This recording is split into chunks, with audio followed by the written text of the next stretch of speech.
welcome back everyone. We're going to be playing Ace Attorney Investigations Miles Edgeworth. This is going to be part 5, I think, if I'm not mistaken. Was it 5 or 4? Well, whatever. We're continuing Turnabout Reminiscence. This is the 4th one. From save point, that would be better. And we just turned the bodies and now we have to look for evidence. There's a knife wound in his chest here. See? I wonder if the wound matches the knife Mr. L is holding. Labby! Yes, sir. Verifying now, sir. Make it quick. From the look of things, one could deduce that the knife Mr. L is holding is what killed Mr. Faraday. There's something in his breast pocket. It's a fountain pen. That would match with the ink stain on his hand, I think it was. Hey, you know I always keep a pencil behind my ear. It's because Detective Bad is always telling me you should always write your name on everything you own. Yes, somehow you do strike me as quite a forgetful individual. It looks like Mr. Faraday was stabbed with this knife that Mr. L is holding. Ouch! What's wrong, Detective? My stomach started to hurt from just thinking about being stabbed. Just keep your mind on the case, alright? Shot in the chest. It takes some guts to fire a gun in a courthouse. I mean, I've been a detective for a whole week and I still haven't fired a single round yet. There aren't any burn marks on his clothes. That must mean... Wait, burn marks? A round grows very hot as it is discharged from a firearm. Therefore, burn marks are usually left when a shot is fired from point-blank range. Ergo, Mr. L must have been shot from at least a yard or two away. You sure do know a bunch of neat stuff for your age, pal. Apparently this detective has as much common knowledge... Common? Spelled with one M? Come on, guys. Seriously. Common knowledge is your everyday marsupial. Well, they can spell marsupial, but they can't spell common.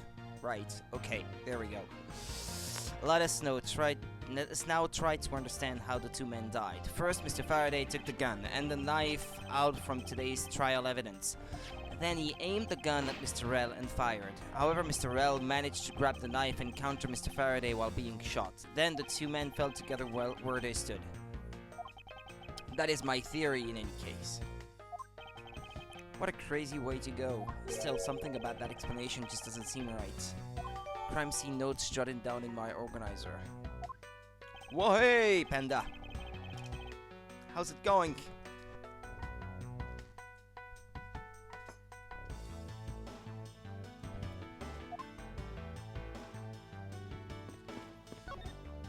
There are some plastic bags stacked up on the table. There's a tea set too, but there doesn't seem to be any sign of disturbance. Yeah, the table's all neat and tidy. Yeah, we already figured that out, I think.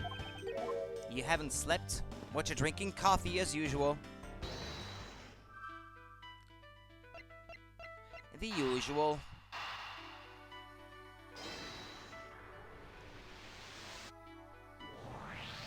That splotch on Mr. Faraday's hand. I wonder if it might be the ink from his fountain pen. Oh, let's ask the lab guy. Detective Gumshoe, I confirm that the substance on Mr. Faraday's hand is the ink from his fountain pen. You had some Dr. Pepper and a Red Bull? Yeah, just been on whoa all night, okay? Well, as long as you didn't have anywhere to go to today, and you can just sleep in if you have or desire to, I guess that's fine. You have to go to work, though, that's another story. Ah, you know, I've always wanted to say that, even if it was just one time in my life. If Mr. Faraday wrote with his fountain pen in his left hand, I think it's fair to assume he was left-handed, but the gun is in his right hand. It appears that Mr. Faraday's pen is very important to our case as well. Yeah, you have a day off? Ah, yeah, it's fine then. When you feel like it, you can go to sleep, and I suppose you don't work on weekends either, so you've got the whole weekend to catch up on your sleep if you have to. I guess there's not much left to investigate, huh? They really did kill each other. No, we can't conclude that quite yet. there's still something I find very peculiar here. The theory that they simply killed one another is too simplistic in this case. In fact, there is actually a contradiction that shows there is another possibility. No way, pal, really? I suppose I would just have to show you the conflict in this crime scene. I won't rest until... Yeah, I have to deduce something. I think I have to deduce from the hand that he's holding the revolver. Or the pistol, anyway. And then the fact that he is right-handed.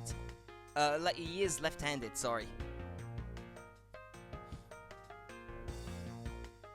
I think that's it. Now we come face to face with the contradiction I spoke of, and it is this. Mr. Faraday used his left hand to write with his fountain pen. Ergo, he is left-handed. And yet the handgun is in his right hand. Don't you find it odd that the left-handed Mr. Faraday would hold a gun in his right hand? Someone put it in his hand. After shooting the other guy. That, ladies and gentlemen, is the great contradiction haunting this crime scene. Hey, you're right, pal. That does seem kinda strange. But how could something like that happen? The facts add up to one conclusion and one alone. Someone else put the gun in Mr. Faraday's hand after he died. Someone else? Plastic bags scattered on the floor and a gun in the wrong hand. I sense the presence of a shadowy figure behind this case. A person of vile intent who is serious about keeping the truth from us.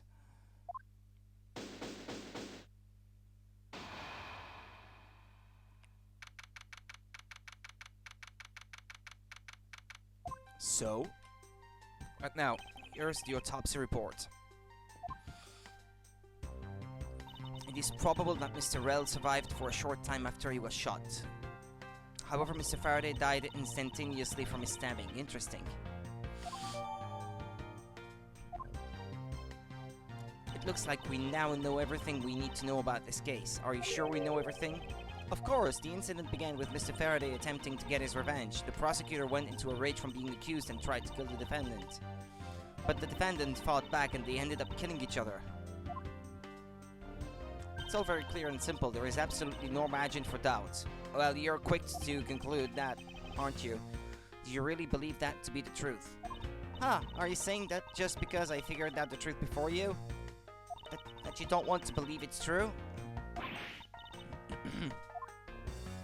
It's alright, if you disagree with my arguments, then prove me wrong. Well, if there are any contradictions to be found, that is. Don't worry, I will.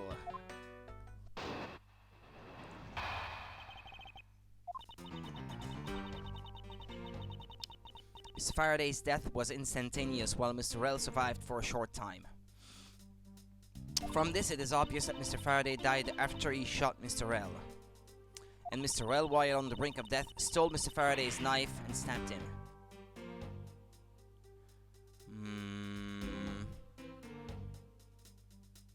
Those are the facts of this case. Mr. Faraday's death was instantaneous, therefore he must have attacked first. Proving that logic to be false is probably the fastest way to show her that she's wrong. In that case, I should first look for any holes in her theory.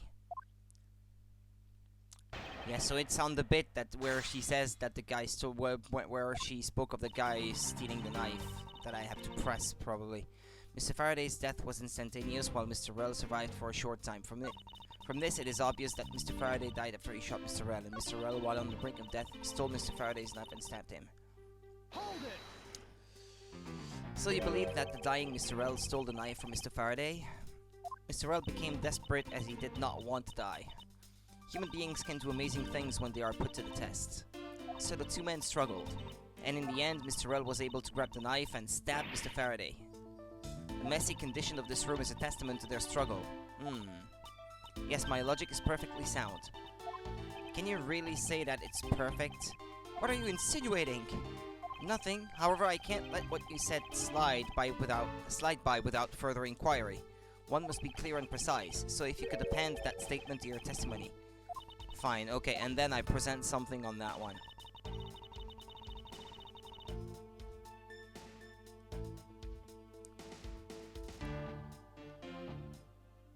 But didn't the autopsy report say the opposite?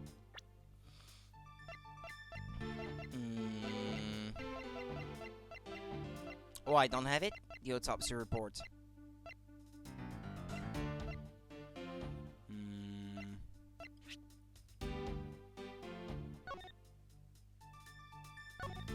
Faraday died of a knife stab to the chest. The shock from the stabbing caused instantaneous death. Rel died of a bullet wound to the chest. There is no gunpowder burn on his clothes, suggesting he was shot from a few yards away. It's possible he was alive for a little while after being shot.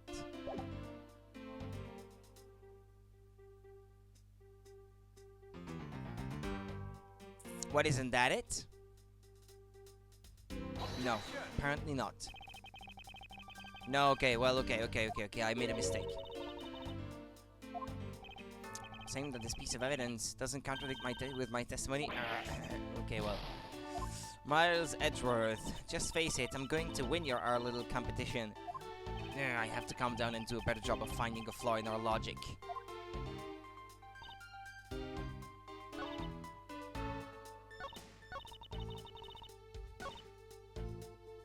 The last of its strength to counterattack Mr. Faraday.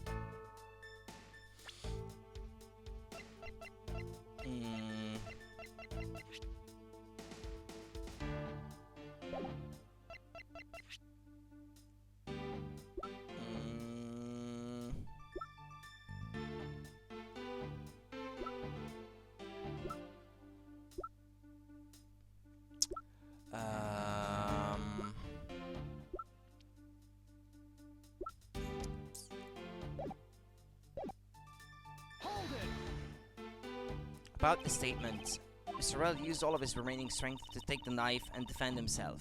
One can easily see that they had a violent struggle. Of course, it's nothing compared to what my riding crop can do.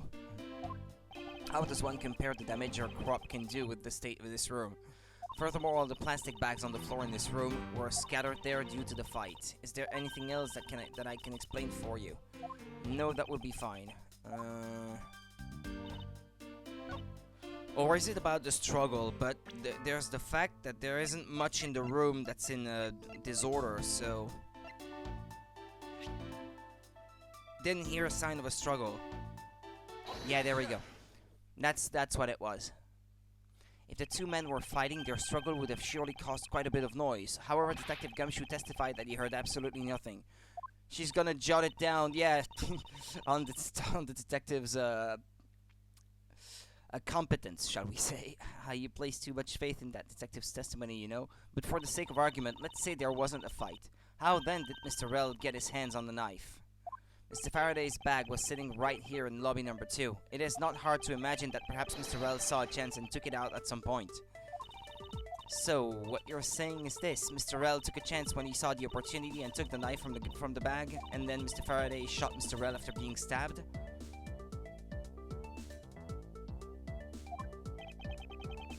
Well, didn't he die instantaneously? Isn't there something strange in Francisca's statement just now? Something is off. Wait, something doesn't add up. Oh, really? It's simply not possible for Mr. Faraday to have shot Mr. Rel after being stabbed, because he died instantaneously, but which piece of evidence proves that? Ah, there we go. This one? Take that! According to the coroner's report, Mr. Faraday died instantaneously, meaning that he died immediately upon being stabbed by the knife. Ergo, he could not possibly have fired the gun after that. Oh, you got me. But of course. Well then, if the report is correct, then there is only one correct explanation. If we suppose that Mr. Rel attacked first, then Mr. Faraday, who died instantaneously, would have been unable to kill Mr. Rel. Therefore, Mr. Rel must have stabbed Mr. Faraday after he was shot. And then they both died. What is she saying? Yeah, okay. That is the only explanation that makes logical sense. Negating your opponent's ideas in order to prove your own theory. I see you've been studying, Francisca. I just wanted to explain it to you as simply as possible before you foolishly propose a foolish theory that only a foolish fool like you could. How naive of you to believe that only your opinions are valid, and still expect to discover the truth that the crime scene offers you. Francisca, you've still got a ways to go. What are you talking about? Are you saying there's a flaw in my logic? Mr. Faraday died instantly, and the fact that he did is what gives rise to the contradiction in this scene. The contradiction here in this crime scene is...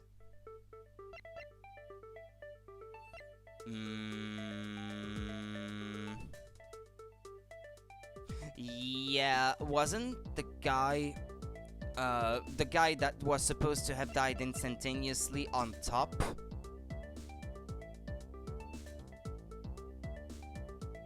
Yeah, the order the bodies fell.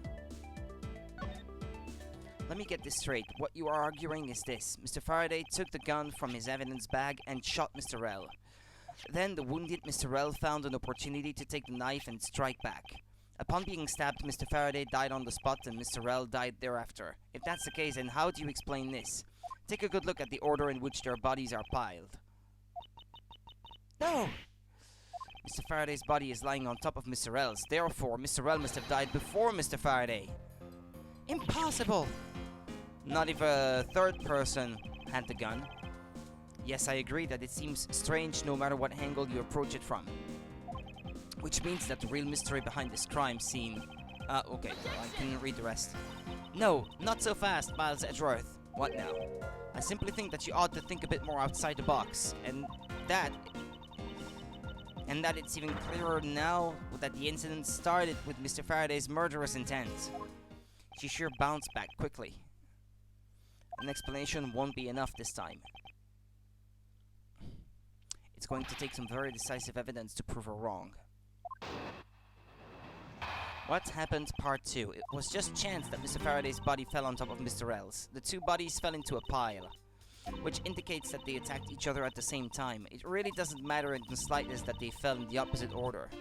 Nah. I just know that Francisca's explanation isn't absolutely correct. All I have to do is find a hole in her logic. Once I do, I can then present her with the evidence that proves the contradiction. What happened? Part 2. It was just chance that Mr. Faraday's body fell on top of Mr. L's. The two bodies fell into a pile, which indicates that they attacked each other at the same time.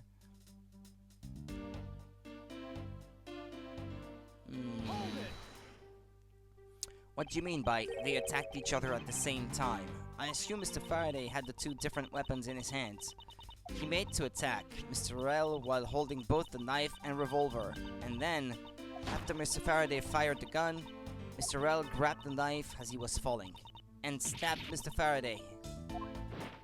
That is how Mr. L wound up on the bottom with Mr. Faraday on top. At close range, that is more than possible. Yes, it's possible, but what if you have any other ideas? Then show me what you've got. Oh, I will, and to that extent, I'd like for you to append what you just said to your testimony. I don't see any point to that, but as you please. That fact indicates that they attacked each other at the same time from close range. Yeah, but then the guy would have shot the other at point-blank range. And then there would be burn marks, and there aren't any. You're saying that they attacked each other at the same time from close range. Exactly. Mr. Faraday pointed the gun at Mr. L's chest and pulled the trigger. Mr. L then took the knife from Mr. Faraday and stabbed him before he fell unconscious. The dead Mr. Faraday instantly fell on top of Mr. L from the stabbing, pinning Mr. L under him, where he died shortly thereafter. And that's how they ended up on top of each other with no contradictions to be seen.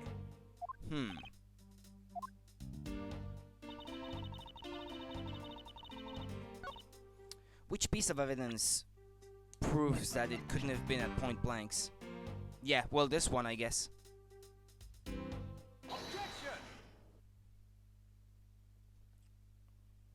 So you believe they killed each other at close range? Sorry, but that's impossible, just as it is written in the crime scene notes. The firing of the handgun did not leave a gunpowder burn on Mr. L's clothes.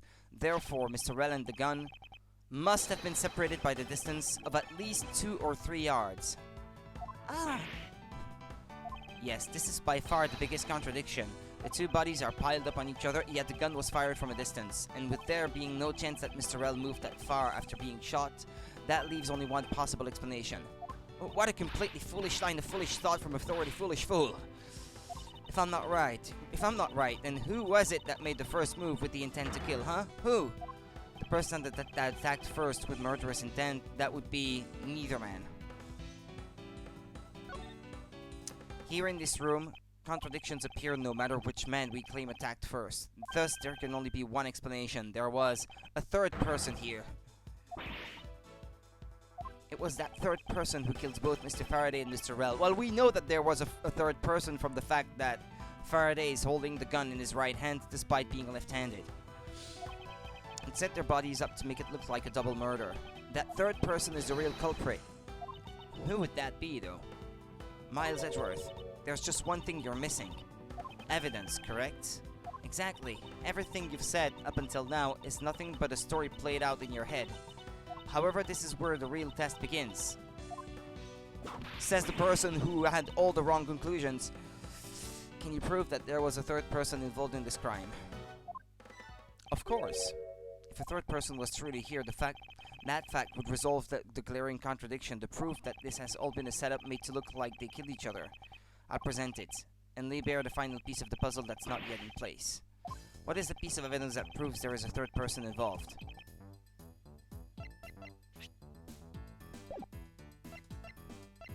The one that says that he is left-handed. This one, I suppose?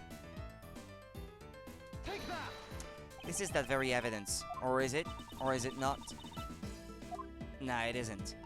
Do you think you can explain it to me? There is no need for an explanation. Well, I have no idea how it's related, so could you please explain it to me? Yes, well, let me guess, you can't explain it. Well, I could if the game would let me, but it's not letting me, so... He was left-handed. Ah! It would appear that I was wrong, but there is definitely a contradiction here, and it should resolve itself if there truly was a third person here. Yeah, right, hold on.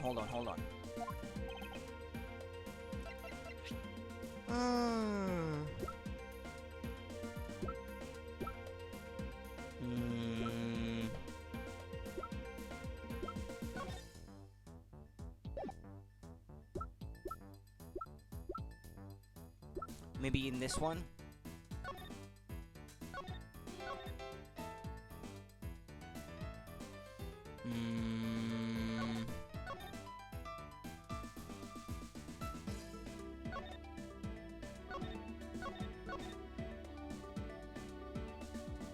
There's no mention of him being right-handed anywhere. I'm gonna save and try to present that one, because I don't see what the others would do. Take that. This is that very evidence, and exactly how is this related? Do you think you can explain it to me? Nah, no, okay. It's going the same way as it was before.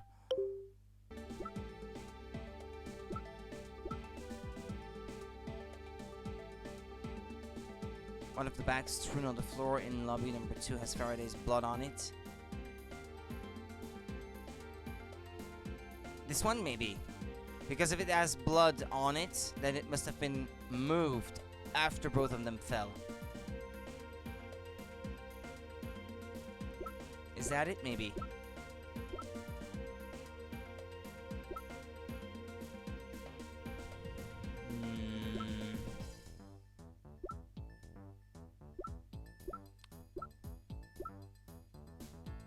Well, there aren't that many pieces of evidence anyway.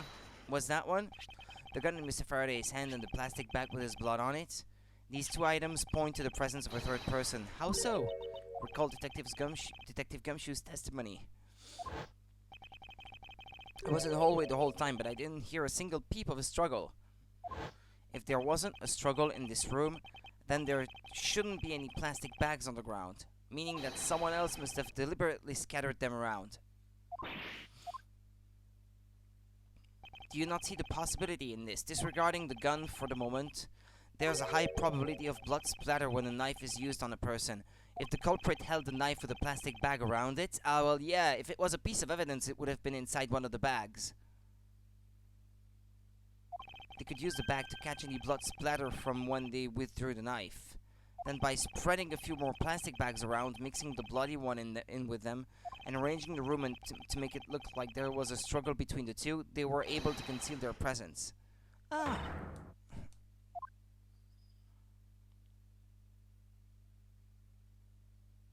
So, looks like we've still got a long way to go in this investigation. Yes. Objection! Whose objection was this? Oh, what the heck's up with you, pal? Mr. Bad, I advise you to place Detective Gumshoe under arrest. Huh? What? What's the meaning of this? Ha! Looks like you're not man enough to discipline your own subordinates. Don't you dare! That detective claims he was there standing in front of the door the entire time, but I have it on good authority that it was all a giant lie. Miss Hugh, I ask that you please explain that last statement. I let His Honor explain it himself. I saw it with my own eyes, I tell you. During the recess, there was a period of time when there was no one in the hallway. What? See, Mr. Bad, so I asked you, why would a detective who was supposedly doing his job the whole time want to fabricate such a lie? Gumshoe, did you kill Faraday? No! Of course not, sir! It would appear that the one who set this whole crime scene up is that detective, which basically renders his testimony a complete lie and wholly invalid. It looks like your perfect logic has just come tumbling down, Miles. I was in the hallway the whole time, but I didn't hear a single peep of a struggle. Why would he lie about that? He's not a murderer. Was that statement really a lie? Detective Gumshoe, you're now a suspect in the murder of 2 men. Now, spit out the truth, or so help me. I haven't lied to anyone, sir, honest. I really was there. I was in the hallway the whole time. Hold it! Detective Bad, I ask that you please do not act without my permission. After all, I am the one that is heading up this investigation, am I not? Don't talk like you know what's going on, boy. What happened to his coat? All I want is for this investigation to run perfectly. Perfection is the only wish of a disciple of Von Karma, after all. Therefore, before you take Detective Gumshoe into custody, I'd like to set the record straight on something. And what's that? What should I ask Detective Gumshoe about? Motive for the murderers, why he wasn't in the hallway, state of the hallway. What if he was in front of the door? There are some vending machines in the hallway. So the judge wouldn't have been able to see him, and this is something I had already thought about yesterday, come to think of it. Detective Gumshoe, I take it that no one else was in the hallway at any time, correct? Huh? Oh, of course not, pal. You're being awfully defensive. Might you be hiding something from me?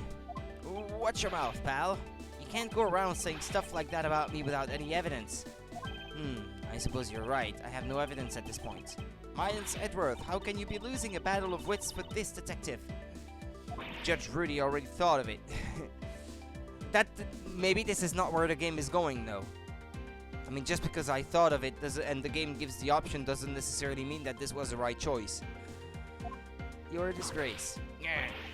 Maybe I should ask about something else. Yeah, that was probably not the right thing, see?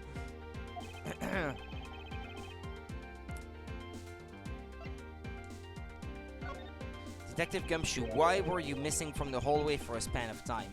Look, pal, like I said, I was there the whole time, okay? But there is testimony against you that... Objection! Miles Edgeworth, why are you wasting our time with a completely useless question? The only logical reason as to why he was absent is that he was busy committing the crime. And why do you insist on pinning the murder on that poor guy at all costs? What has he ever done to you? Anyone who says otherwise is a fool. Maybe I should ask about something else. Okay, well that leaves only one option then. I suppose the one thing that I'd like to clarify is Detective Gumshoe's motive for committing this crime. Motive, huh? Gumshoe, you got a grudge against Faraday or something? Or anything? No, sir, not me. Not a single bad thing against Mr. Faraday, sir. Is that a fact? Objection! She has a weird voice. She sounds like a guy. Or is it a guy? I don't know. No, she seems to have boobs. Well, unless he is transgender or something. Bat looks tough. Yeah, he does. You really have a problem with lying, don't you, Detective Gumshoe? I'm telling you, I am not lying. The more unnatural you act, the more suspicious you become, you know? If you want a motive, Edgeworth, I have one for you right here. What? Could you please share it with us? However, be forewarned that I won't hesitate to object to flights of fancy. Because all I'm interested in is the perfect explanation. You're serious, aren't you? Fine. You amuse me, so I'll humor you with a little courtroom practice.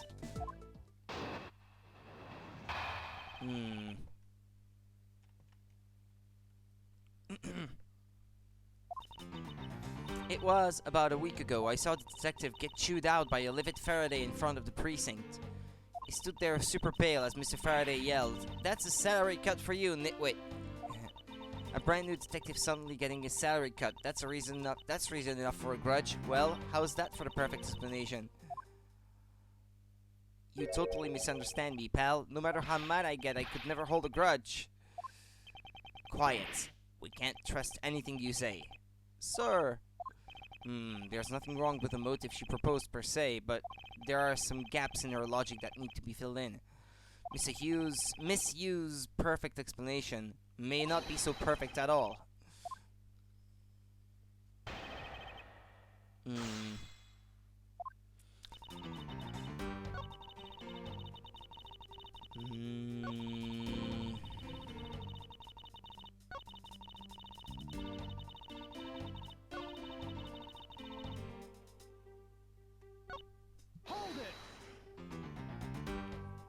To cut a new detective's salary right off the bat like that. I'm not really familiar with the way you guys relate, but is that common practice? Speaking of cutting my salary, didn't you threaten to do that to me earlier too? I suppose I did. It's only natural to cut a worthless detective's salary down to their actual worth. My father can even fire anyone, new or old, with a snap of his fingers. Do you think maybe that's reason enough for detectives to hate you people? Well, I guess they really shouldn't cut people's pay. Detective Bad, don't tell me Mr. Von Karma cut your salary earlier. Hold it. You call your explanation perfect? Is it not to your liking? Unfortunately for you, it's just not up to my standards. Oh, is there something you want me to clarify in that case? What should I do? Should I raise an objection? Yeah, let's go for the sake of it. Alright, if you could clear this one thing up for me. How Mr. Faraday was killed. Motive for killing Mr. L. Yeah. I understand Detective Gumshoe's potential motive for killing Mr. Faraday. However, what about his motive for killing Mr. L? His motive for killing Rel? Like I would know. If there was no clear motive for both of the murders, then I doubt this incident would have occurred. Wouldn't you agree? Is there anyone else who might have had a grudge against either of the two men? Or should we look into that ourselves? Oh, in that case, I have absolutely no idea. What? But that's impossible. She must know something. Wait. Can you please not glare at me like that? It makes me laugh. I didn't even do anything and you're already laughing anyway. Laughing away. Well, anyway, the way I see it, as long as he had a motive to kill one of the two, this crime would have played out the way it did anyway. Oh? Would you care to explain your logic? And this time, please try to provide a truly perfect explanation. Perfect this, perfect that. Stop being so uptight, or is that a requisite trait for being a Von Karma? Miles Edgeworth, I demand that you shut this rude woman up. Okay, well, they all acknowledge that she's supposed to be a woman, so I guess she must be. She has a weird voice, though. I wish you'd both be quiet for just 1 second. Ahem. Oh well, I guess I'll just have to explain it to you kids. Motive to kill the man. There's no one out there with a motive to kill both Mr. Faraday and Mr. L. How do you know that? Well, you really have to establish that someone had a grudge against one of the two men. Mr. L, who happened to be there, became a witness to Mr. Faraday's murder. Therefore, he was killed out of necessity and set up to look like they had killed each other. How would you know that there is no one out there? That's just, that's a big claim. I wonder if that's really true. Is there no one out there with a grudge against both men? Oh, the guy, wait. What's his name again?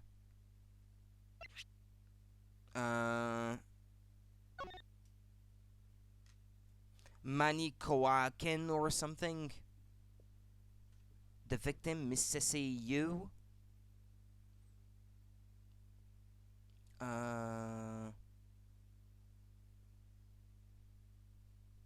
Oh wait, it's the same family name. The name of the victim. Well, she would have maybe.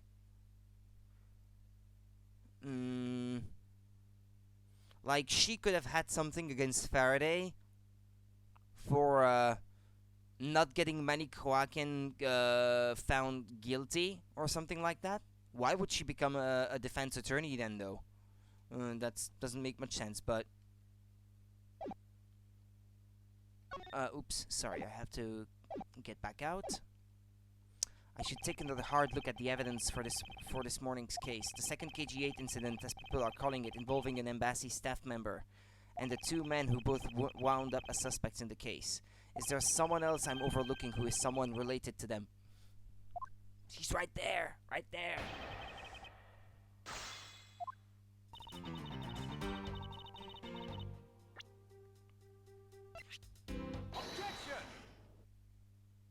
Miss Yu, I believe there is someone you overlooked in making your statement, or rather, is it because you'd rather not bring this person up? What do you mean? We are looking for someone with a reason to kill both Mr. Faraday and Mr. Rell. I can think of at least one person that fits the bill. He was the suspect in the original KG8 incident, and a member of the Kodopian embassy staff, Mr. Manny Kowakin. Well, I don't know, she is suspicious too, because if she was related to the victim of that case, that's reason enough to have a grudge against Faraday for not doing his job properly. That's right, the very man who came to visit you earlier out in the hallway. The man who killed a member of the Kodopian embassy staff, Mr. Rell. And the man who was the lead prosecutor of the KG8 incident, Mr. Faraday. Are you telling me that Mr. Kowakin has no reason at all to kill both of these men? Well, I suppose he might have a reason or two. You covered for me, pal. Maybe you're not such a bad guy after all. Don't get ahead of yourself. You're still a suspect, make no mistake about that. The perfect evidence, the perfect testimony, these are the only things I wish to hold. But I didn't do it!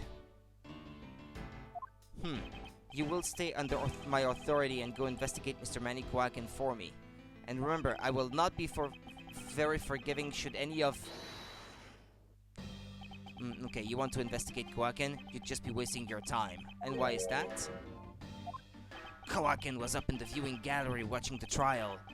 Or so I was told. Every cop in this place has been keeping an eye on the guy since he arrived.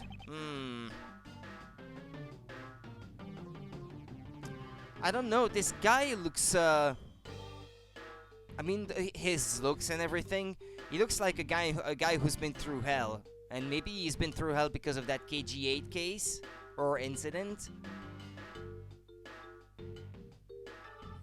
Then the only real suspect we have is still Detective Gumshoe. I suppose so. No way, come on, Detective Bat, you've got to believe me, sir. I really was in that hallway the whole time, sir. I never took a single step into this room, sir. Okay, then are you saying there was someone else who passed through the hallway? No, there was no one else, sir. What about the windows?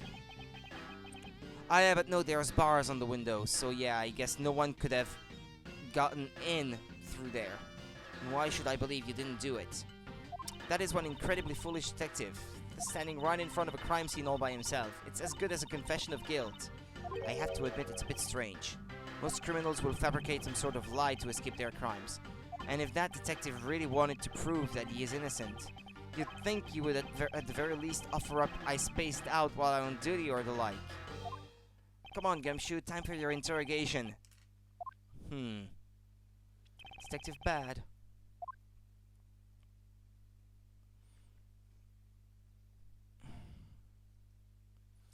Miles Edgeworth, I will go on ahead and report this to Papa. And that, as they say, is that, right everyone? Oh. Yeah, there was a few scenes in the anime, in the Phoenix Wright anime, where you can see Miles and Francisca being kids. And she did refer to her father as Papa, even in Japanese in the original dub of the anime. It was Papa this, Papa that. Yeah, and her character was exactly the same as it is here, so... Well, I suppose we should both be getting back to our real jobs now, huh? Before we do, Miss Yu, there is something I'd like to speak with you about. What is it?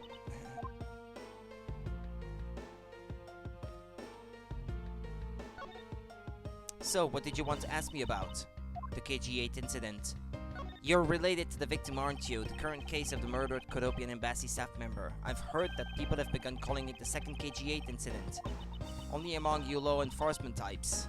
And what about it? I'd like for you to tell me everything you know about the original KG-8 incident. I'm afraid I can't help you. I don't know anything beyond what was reported in the papers. No, I believe you know much more. Since you are directly tied to the KG-8 incident. I hadn't noticed until now that her but I can't really call them earrings, but her ear attachments, if you want to call them that, are the balance of justice. I hadn't paid attention until now. Baseless outbursts are useless both inside and outside the courtroom, don't you know?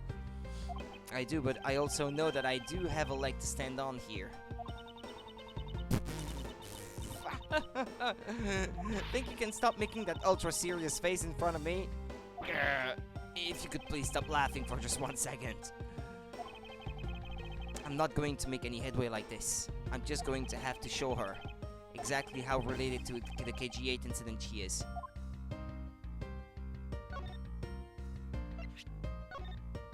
Miss Yu, I believe that I have proof of your connection to the KG-8 incident. That file is your proof? Very well then. Why don't you tell me exactly how I'm related to the KG-8 incident? Through the victim. Your connection to the KG-8 incident is through the victim. The victim's name is Cheche-Yu? I have no idea how to pronounce that. You will note that she has the same last name as you.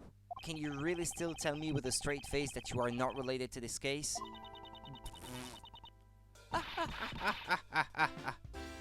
Sorry, but we're not related.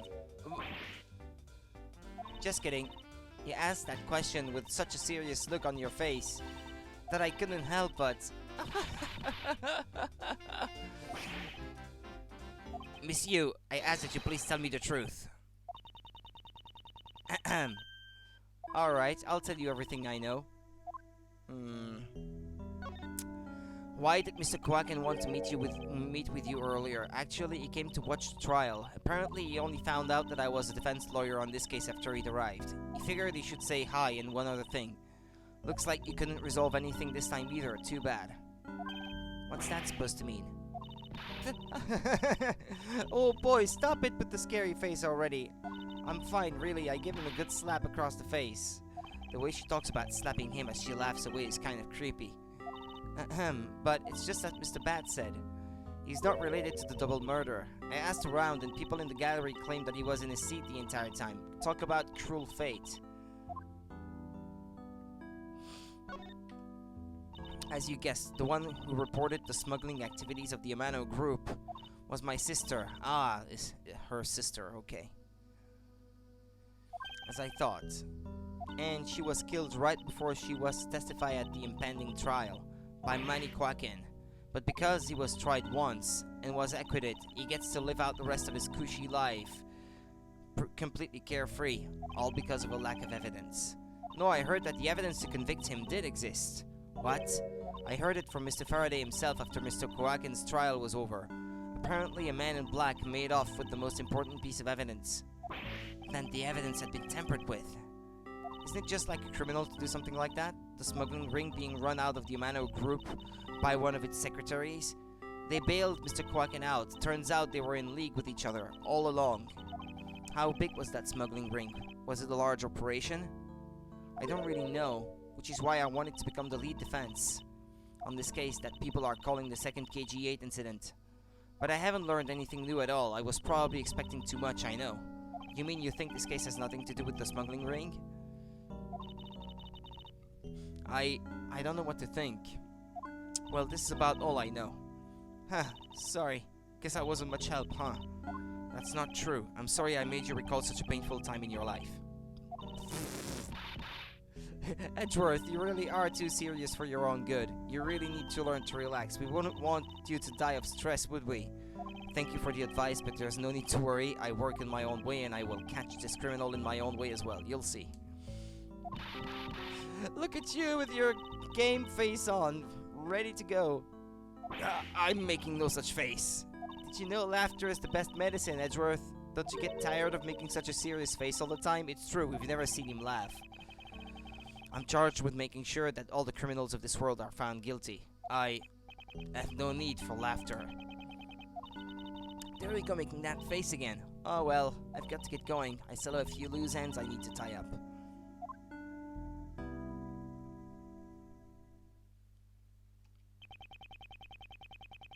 The KG8 incident and this murder investigation. It is my belief that these two cases are related to each other somehow. Plus that Detective Gumshoe. It's obvious he's lying, even though the lie is hurting his chances. Clearly, this case is far from over, but whether or not that detective is the murderer can only be determined once I have completed my perfect investigation. Mr. Von Karma, I swear to uphold your honorable name, or my name isn't Miles Edgeworth. To be continued.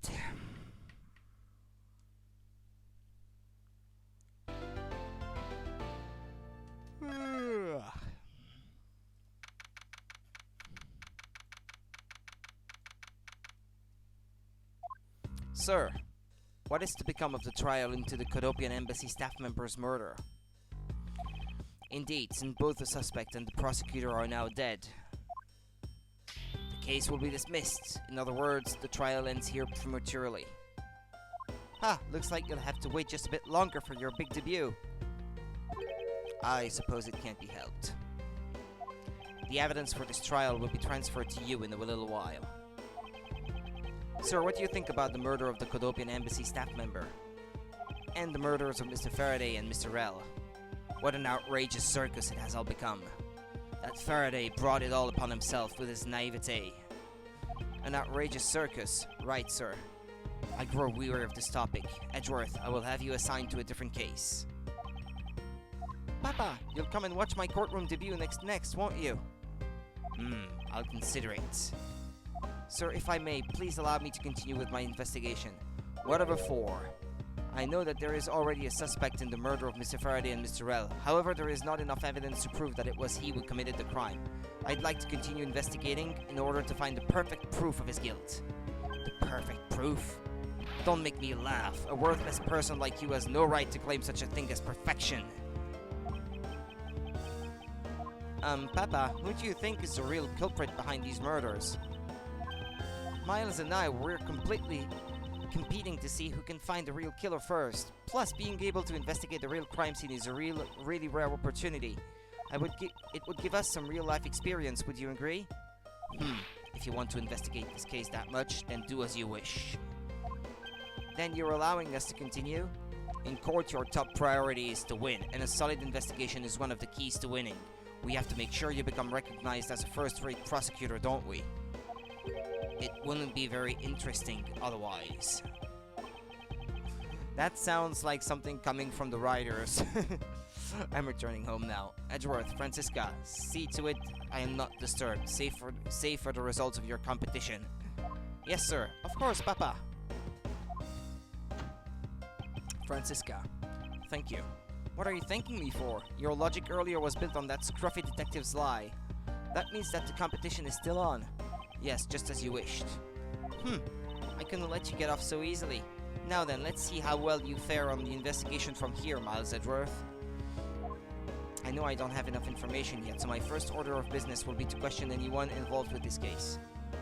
How about we start with Scruffy? Maybe I can talk to her now. It feels like there's a whole backside to this case that we're not seeing. And here we thought that it was a case where the two men had killed each other. We're lacking in information. And as of Von Karma, I can hardly call this a perfect investigation. Indeed, it is as you say. I can't believe we agree on something.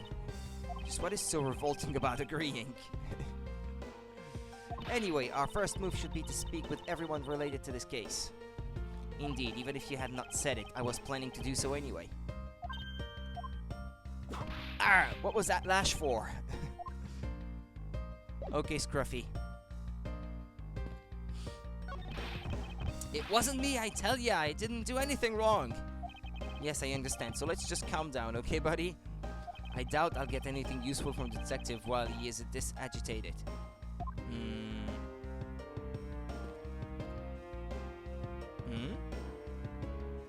Oh, you can move in the courtroom?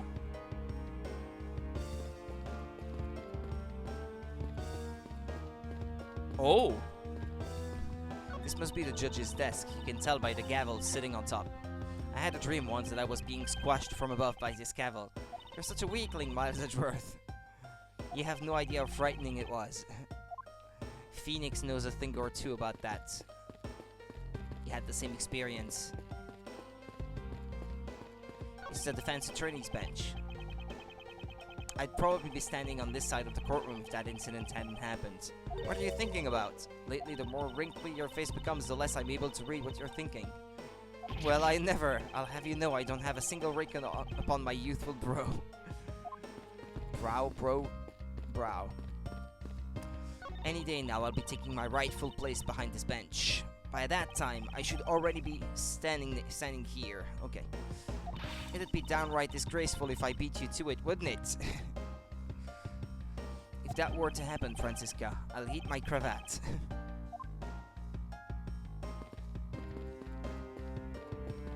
It's a witness stand. I'll make sure that each and every person that ever stands here will be found guilty. There are others besides the defendant that stand at this podium, you know? I don't care, just make sure you never end up standing at one of these. Or you'll be sorry. I'll keep that in mind.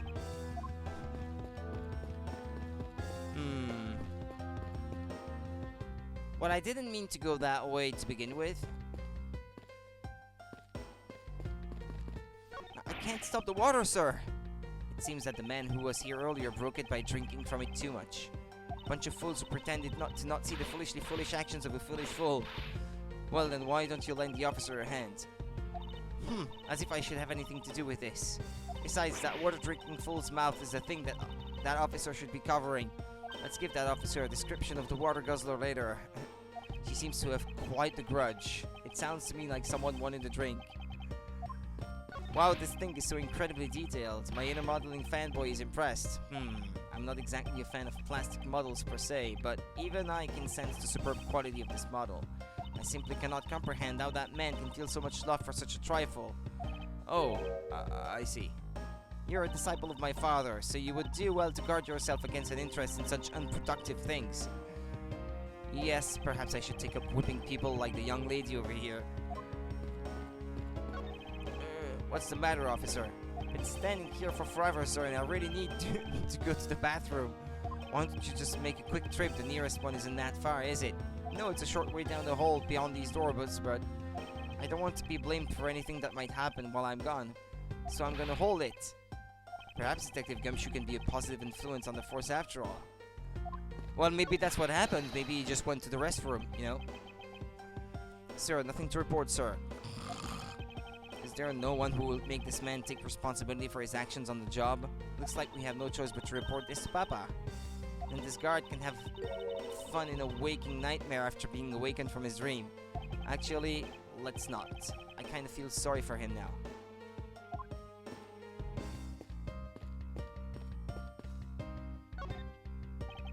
Miss you. Oh, it's you, Edgeworth. And who are you? Wait, you were at the crime scene just now, weren't you?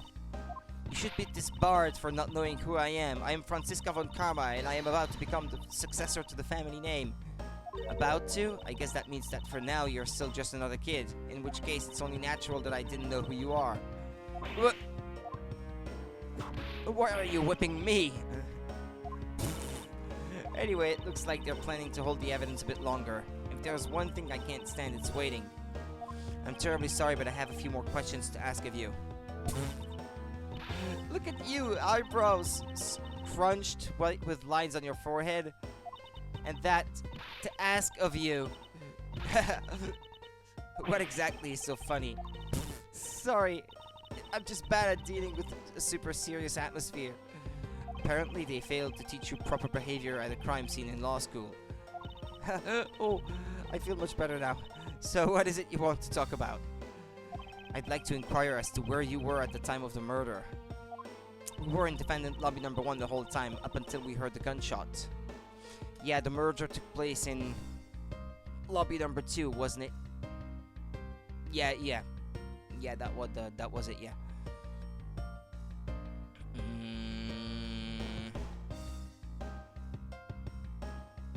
And by we, I mean Mr. Bad. If you don't believe me, feel free to ask him yourself.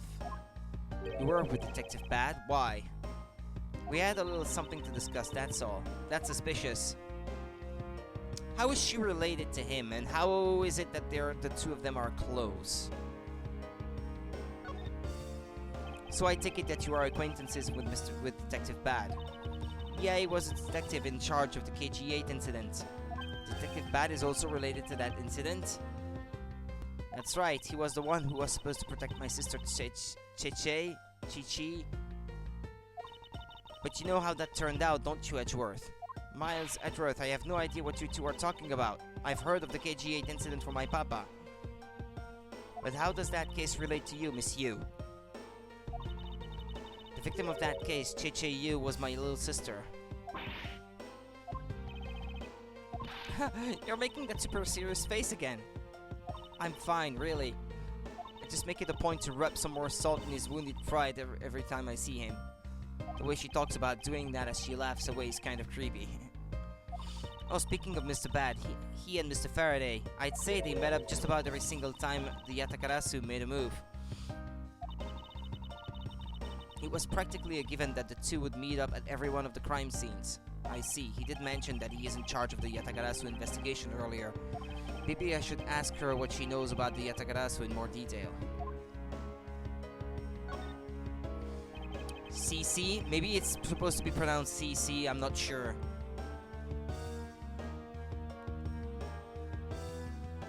You claimed that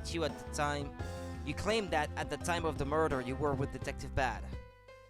But don't you lawyers usually discuss the trial with your clients during a recess? We do, and that's what I was planning to do, but Mr. Faraday was being rather threatening and he dragged Mr. Rell away. After that, Mr. Bad came into lobby number 1, so we just stayed there and talked. And what did you talk with Miss Detective Bad about? Nothing interesting, I just insulted him some. Talked about how the trial was going, and then I insulted him some more. Bloody, why she's not laughing, her mouth seemingly spews nothing but insults. Anyway, Mr. Bad and I were in defendant lobby number 1 when the murders occurred. So I really can't tell you anything about the hallway or lobby number 2. I see. I'd like to ask you a few questions about your client, Mr. Mackerel. Now your client first claimed to be the Yatakarasu, is that correct? Yeah. Once I heard that it was the Yatakarasu that had made off with the evidence from KG8, I began to ask Mr. Rell all sorts of questions, but to no avail. Turns out Mr. Rell was not the Yatakarasu, he had just made that up. He made it up? Mr. Rell's crime was caught on tape by the security cameras, but there is no footage of him sneaking into the Kodopian embassy itself. Hold on for just 1 second. Then you mean to say that you knew that he was not the real Yatakarasu? And that he was just another cold-blooded killer, and you were ready to defend him? Yes, that's right. I see, so a defense lawyer is actually just someone whose job is to cover for criminals. That's why defense lawyers are so detestable, but they are no match for us von Karmas. I don't believe it, you're serious. Why don't you save that face for something really worth being serious about? And Edgeworth, do you remember what I said earlier? I have my own agenda. I'm still on the hunt for leads regarding the KG8 incident, alright?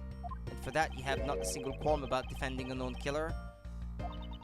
Don't put words in my mouth. I said no such thing. The only way I had to get close to Mr. Rell was to be his lawyer. I had no intention of covering for him, ever. So don't you dare suggest I was going to. I'm sorry, forgive my rashness. Miss Yu, I was wondering if you could tell me about the Yatakarasu. The Yatakarasu, huh? I don't really know much about that character myself, but I do get a lot of consultation requests from companies to defend them. Requests from companies? The Yatakarasu isn't some petty thief out for money, you know? Alright then, perhaps the Yatakarasu is in the business of stealing people's lives? You're not very funny or witty, are you, little Miss Von Karma? Francisca, be careful about who you with. Choose carefully or we may be sued by... Oh! There, I chose carefully. Just like you wanted. And there she laughs again. That just now was hilarious, little missy. Of course it was. What is wrong with these two women? Why does my pain give them delight? And so in the end, what is the Yatakarasu? I have to say I had never even heard of this thief when I was in Germany. The Yatakarasu deals in information, namely in digging out dirt about backroom dealings and the like of companies. The Yatakarasu is a vigilante who steals such info and then makes it public for all to see. Vigilante or not, this person sounds like just another criminal to me. I suppose you could put it that way too. But either way, I get a lot more clients now thanks to that thief. Sounds like Miss Yu is profiting nicely.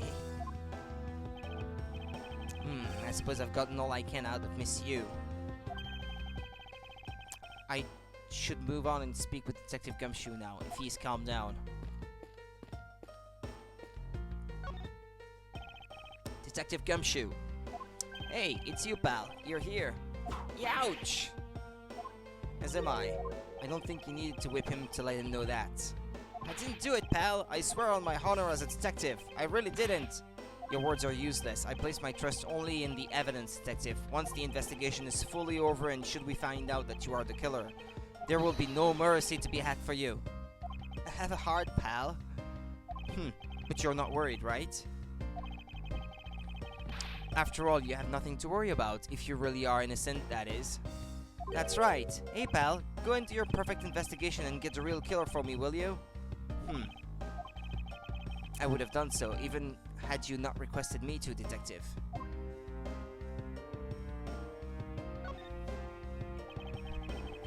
So you and Mr. Faraday had a small meeting last week, did you? And what exactly did you do to make him so angry? I just asked Detective Bat the same thing myself, pal. Turns out he was mad at me because of on my very first day as a detective, I reported in on my usual post instead of the Criminal Affairs Department. By the time I got down to Criminal Affairs, I was really late, and that's when he gave me that huge speech. I remember doing the same exact thing in elementary school. On the first day of school every year, I'd always wind up going to my old classroom. How pathetic for a detective to be compared to a mere schoolchild.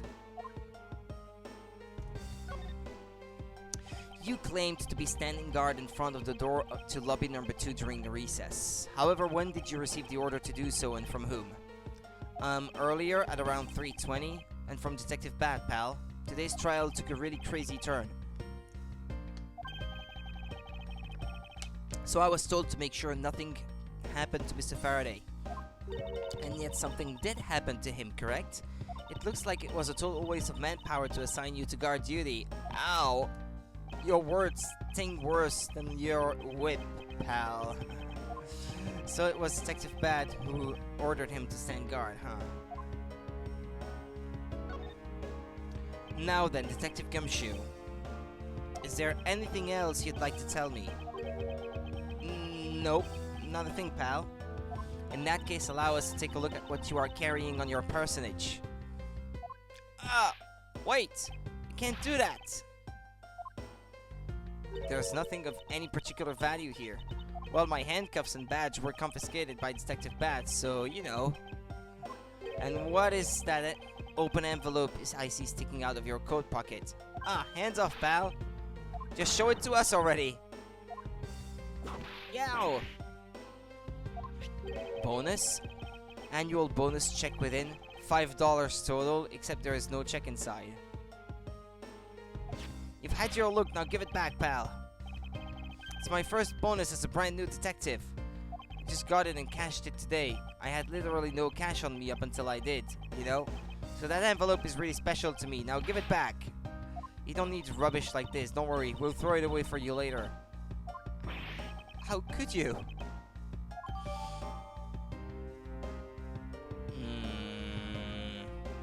If it was cashed in, is there maybe a time and date on it? I'm sorry, but I need to take him in for questioning now.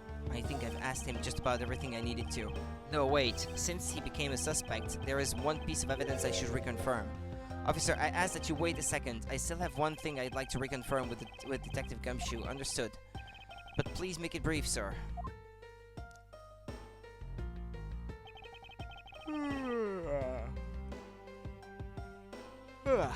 I want to hear it from the horse's mouth. I must confirm whether or not his testimony about when the crime occurred is the truth.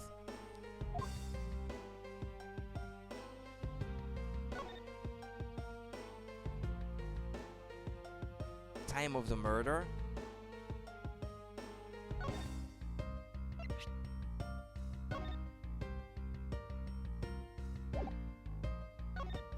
I'd like to ask you a little about this. I'm not saying a peep, pal, because I'm not the killer, okay? You misunderstand. I wasn't going to ask you about that.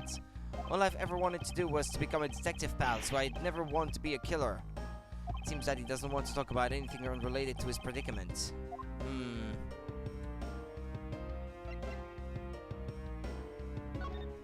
A bonus of $5? Even for a new rookie detective, that's a bit low. Yeah, even though I just got promoted, I guess I caught the attention of the higher-ups.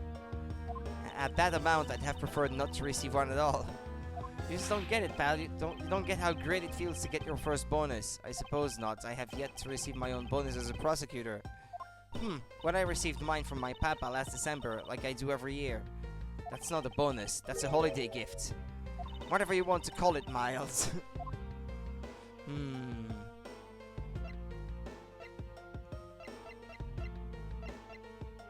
Oh yeah, that maybe. You told me earlier that you heard no sound other than the gunshot out in the hallway.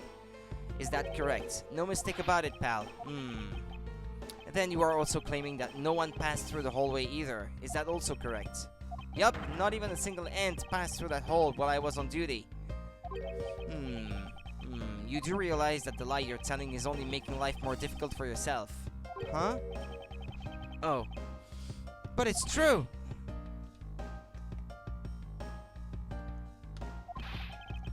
I didn't see anyone go through the hallway and I didn't hear anything else, pal.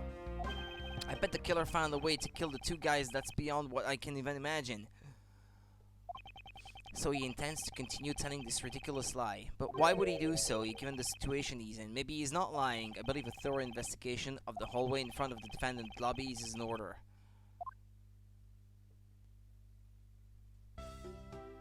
Hey, it's Gay. Ah, you! No!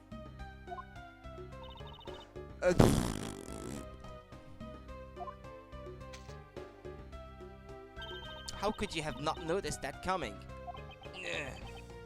Wasn't that the child I changed money for earlier?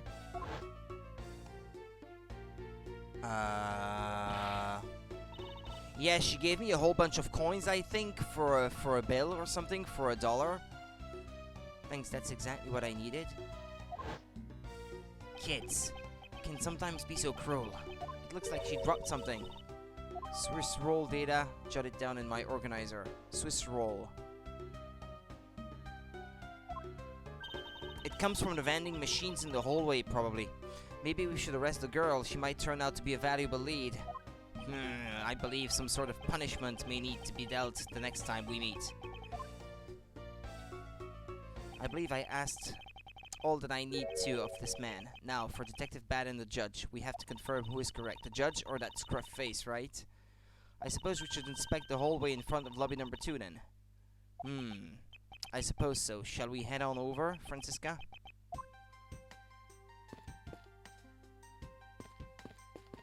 I know that was a courtroom.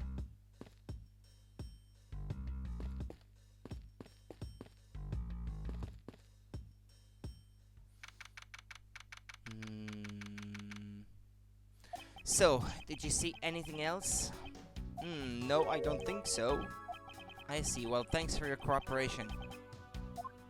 Oh, it's nothing. Just doing my duty as a defender of the law. That'll be all for now. I'll ask again if I have any other questions. Anytime, detective. Now, if you'll excuse me, I have a few loose ends I have to tie up. Oh, you're that new prosecutor Mr. Von Karma recommended, right? My name is Miles Edgeworth, Your Honor. And I'm Manfred Von Karma's daughter, Franziska Von Karma. I'm set to become the successor to my genius father any day now, Your Honor. I see, Mr. New Prosecutor recommended by Von Karma. Ah. What was that? Bit my thong. Are you alright, Your Honor? Please feel free to refer to me as just Miss Von Karma, Your Honor. As for him, just Edgeworth is fine. Apparently somebody doesn't feel that I'm worthy of a proper title. Oh, very well then, I shall call you Miss Von Karma and Mr. Prosecutor Edgeworth. Your Honor, Mr. Edgeworth is fine, sir. Now, about your earlier testimony. Yes, what about it, Mr. Edgeworth? I would like to ask you a few questions about what exactly you saw. Alright, after all, it's my duty to clarify my testimony as a defender of the law. I greatly appreciate your cooperation, Your Honor. Now, the first thing I will need to do is figure out that detective's exact movements.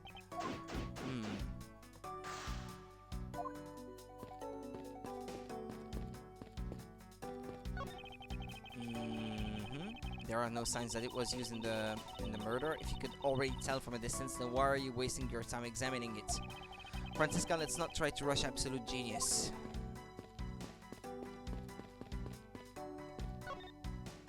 It would appear that this vending machine sells snacks and various other foods. A vending machine that sells courthouse special goods. A few sweet items are for sale.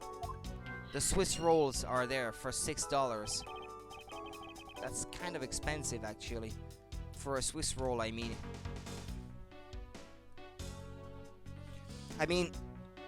If this was Japan, I guess that would make sense because food, especially delicacies like Swiss rolls, are expensive. But if they are to transpose that to the United States, it sounds expensive for just a bit of pastry. But anyway, just lovely. What will they think of next? Don't be a jerk in court like these beef jerks. One packet for $9. It's beef jerky, defendant's fresh milk. 1/2 pint for $7. Stay neutral as the Swiss do until the end with these for $6. They're awfully overpriced. The lineup is simply awful, period. Well, she agrees with me that they are overpriced. Speaking of snacks, I wonder if that Swiss roll the little girl dropped is from this machine. I was wondering about that myself.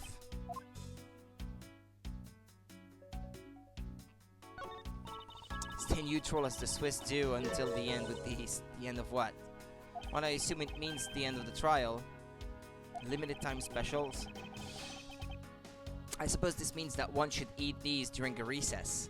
You can't eat during a trial, so I suppose the only time you can eat them is now, huh?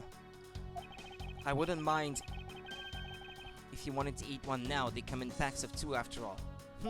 We're in the middle of an investigation. Besides, I don't have $6 on me. If you want, we can pool our money and buy a pack together. If I have to split it with you, then I don't want it. Milk, defendant's fresh milk. What exactly is that supposed to mean? I bet it means that the milk is freshly milked by various defendants on trial right now. No, I think it might mean that this was milked right here from the various defendants. Miles Edgeworth, you can't possibly be serious. Of course not. When it's looking bad, blind your opposition with some OJ. Are they promoting violence? Don't worry, my whip. Yeah, okay, OJ. Yeah, ooh, that was painful. Don't worry, my whip will make sure that anybody following this advice won't be for long. Compared to the sting of a whip, the sting of orange juice may not be so bad. When you're in hot water, you might need a hot dog.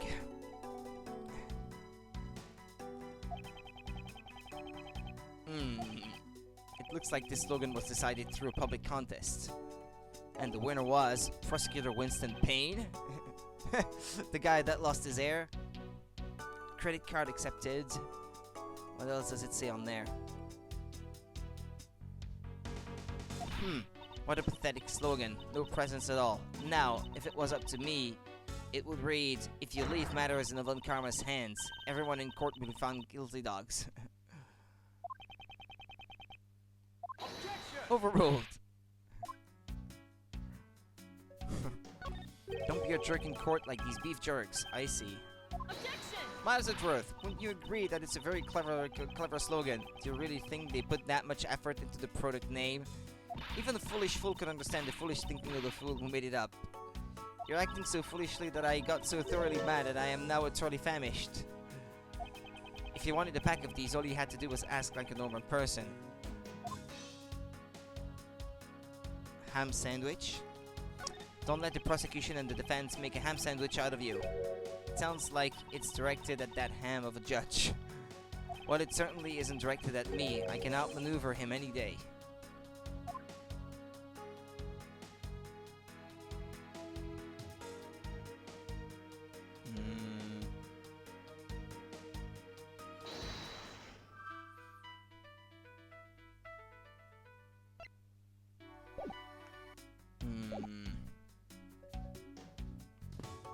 It doesn't look like there's anything contradictory left in this area.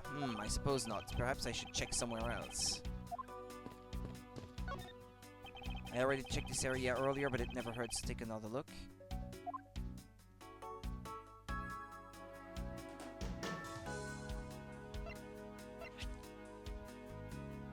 Swiss roll dropped by the mysterious young girl, says courthouse special on it.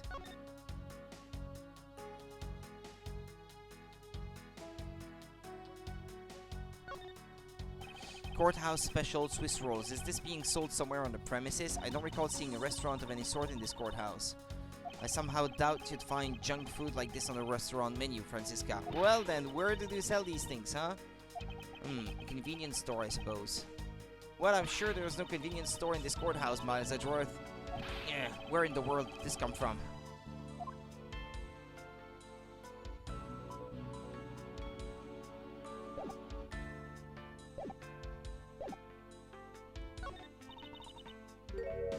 No, okay, there's nothing there, I suppose.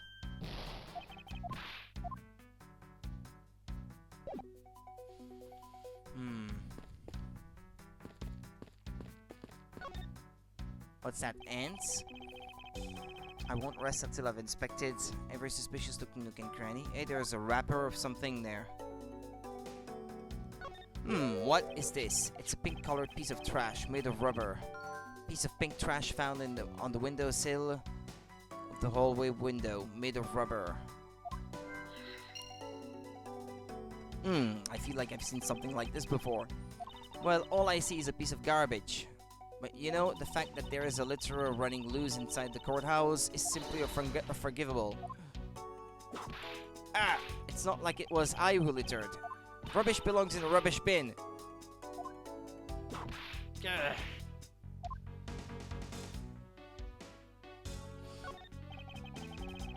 The ants are hard at work carrying their food home. It's a marvel that they can pick up such comparatively large objects to their size. What if you want to carry the mighty Von Karma name and not be squished under it? You'd better work extra hard, just like these ants. The same goes for you, Francisca. A plant? What's the matter? I pricked myself on one of the cactus's needles. I didn't think the needles on this thing would be so sharp. Well, what did you expect? Can you imagine how bad it would be if you were hit on the head by one of these? Anyway, this cactus seems to be unrelated to our case. Do you really think so? Because I believe that this cactus sitting on this windowsill is completely related. A balloon! That piece of rubbery thing, I think that was a balloon that popped when it touched these, needles. Oh, well then. I look forward to your explanation of how exactly it is related. But I can't point that out now, I suppose. What are these black speckles? I believe it's a pile of ants, eating away. Oh, that detective. He claims that not a single ant slipped by him. And yet here is a whole hill of them. What are you hitting me for? As a replacement for that pathetic detective. Perhaps I should add this deduction to the detective's growing tab of pay cuts. Anyway, I wonder what the ants are eating. From the look and sweet smell of it, pieces of cake and chocolate from a Swiss roll.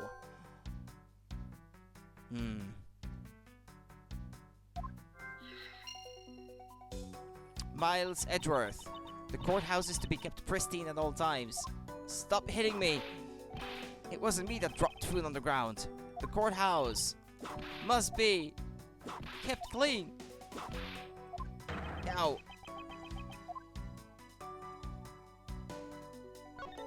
The dirt on this bench, it smells like some sort of sweet substance. I can't believe there is someone going around dirtying the courthouse. For shame. Calm down, Francisca. Now take a good look. Doesn't this smudge look kind of like a handprint to you? I suppose it could be, which means that perhaps we can lift the print of the person who sullied this bench. I see, and then we'll know the identity of our mystery slob. You there, the lab technician. Could you please find out who this handprint belongs to? Sir, yes, sir. I've got the results of the fingerprint analysis, sir. And do we know who they belong to, sir? The fingerprints belong to Detective Gumshoe. Oh, interesting. So, he did buy a Swiss roll. Good work, officer. Detective Gumshoe's fingerprints data jotted down in my organizer. And there you have it. Yeah, I suppose so. Now we know the identity of the person who dirtied the bench. I sense that you and I will be using this information in very different ways.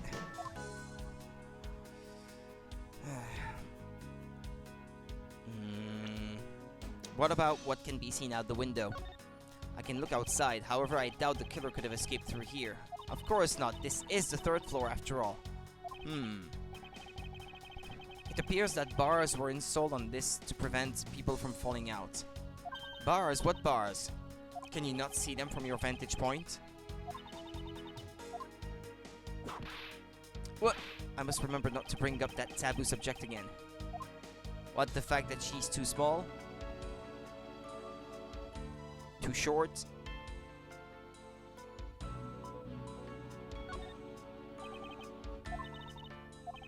Yeah, hold on. This is perhaps a different thing.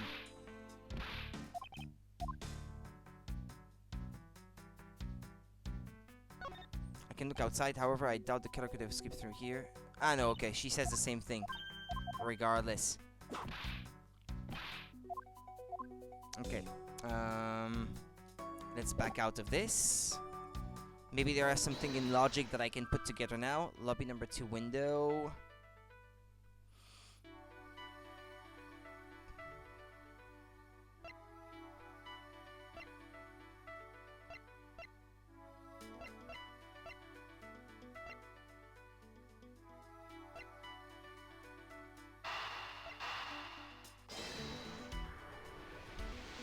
A balloon popped when it touched the cactus, this pink rubbery substance. I saw this in a different form earlier today. Did the kid have a balloon at that time? I just can't remember. I believe this is a piece of a popped balloon. I suppose that's possible. The balloon probably got a little too close to our friend, the windowsill cactus. That would be the logical conclusion, yes. Balloon piece data jotted down in my organizer.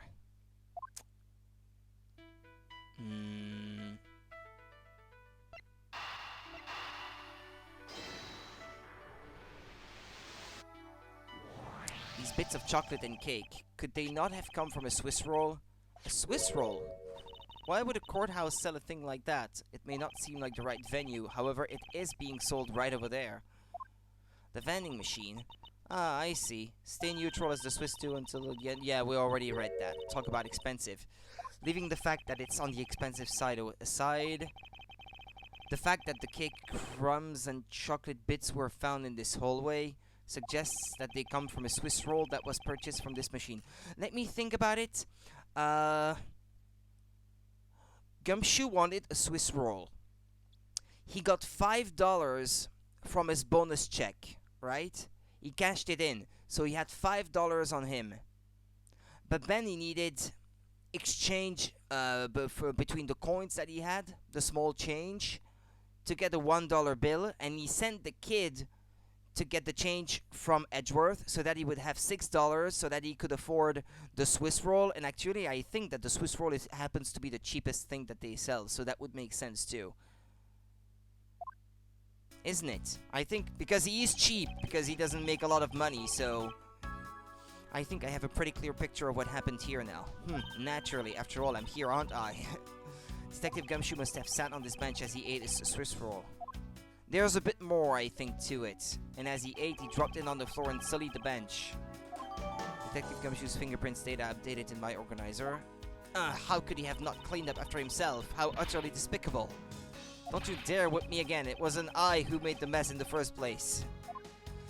Anyway, if it was indeed Detective Gumshoe who bought the Swiss roll, that creates a rather interesting contradiction of facts. A contradiction? Where? Yeah, it's the cheapest thing. I think another look at the special courthouse vending machine is in order.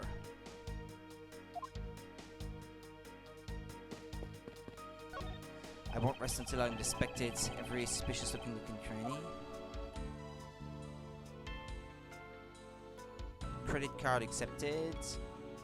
No, I can't ever look at these. Stay neutral as the Swiss do until the end with these. The end of what? Well, I assume it means the end of the trial. Yeah, okay, hold on. It's asking me to deduce something.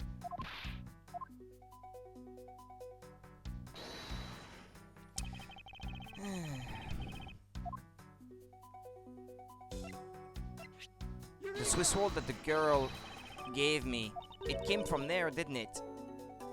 Okay, well, that's not the one.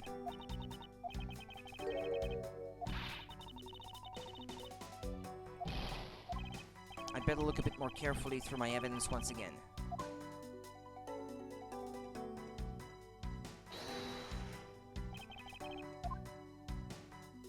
Or is it the bonus, maybe? Literally had no money on him until he cashed this. Is that it? That's something I said earlier, but I just didn't think of putting this with the vending machine. About Detective Gumshoe's finances, he said that until this morning, he didn't have even a single penny on his personage. Just how poor is that guy? If his bonus really was only $5, then he should not have been able to purchase a pack of Swiss rolls. However, facts being as they are, we found cake crumbs on the floor. Meaning Scruffy must have bought a pack somehow. Indeed.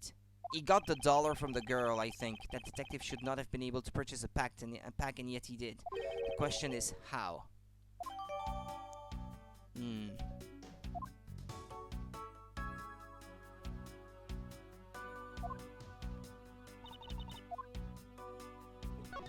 This is a pretty spacious hallway, but it's nothing compared to the ones at home. Indeed, because Mr. Von Karma's house is a bit too spacious. However, even with this much space, there's nowhere for that scruff face to hide. Well, other than the crime scene just beyond those doors. Francisca, I believe it's much too early to draw any conclusions. It was already proven that Detective Gumshoe was in the hallway the entire time. Now all we need to do is gather more information. And to do that, I'll just have to examine everything I see here by myself. We've gathered so much information, but they feel like just random fragments to me. I wonder what really happened here. Random fragments, no matter how unrelated they may seem at first, they might actually fit together somehow. I grew tired of your inner monologues. Say something. I'm going to end up in pieces thanks to that whip before I can piece the logic together.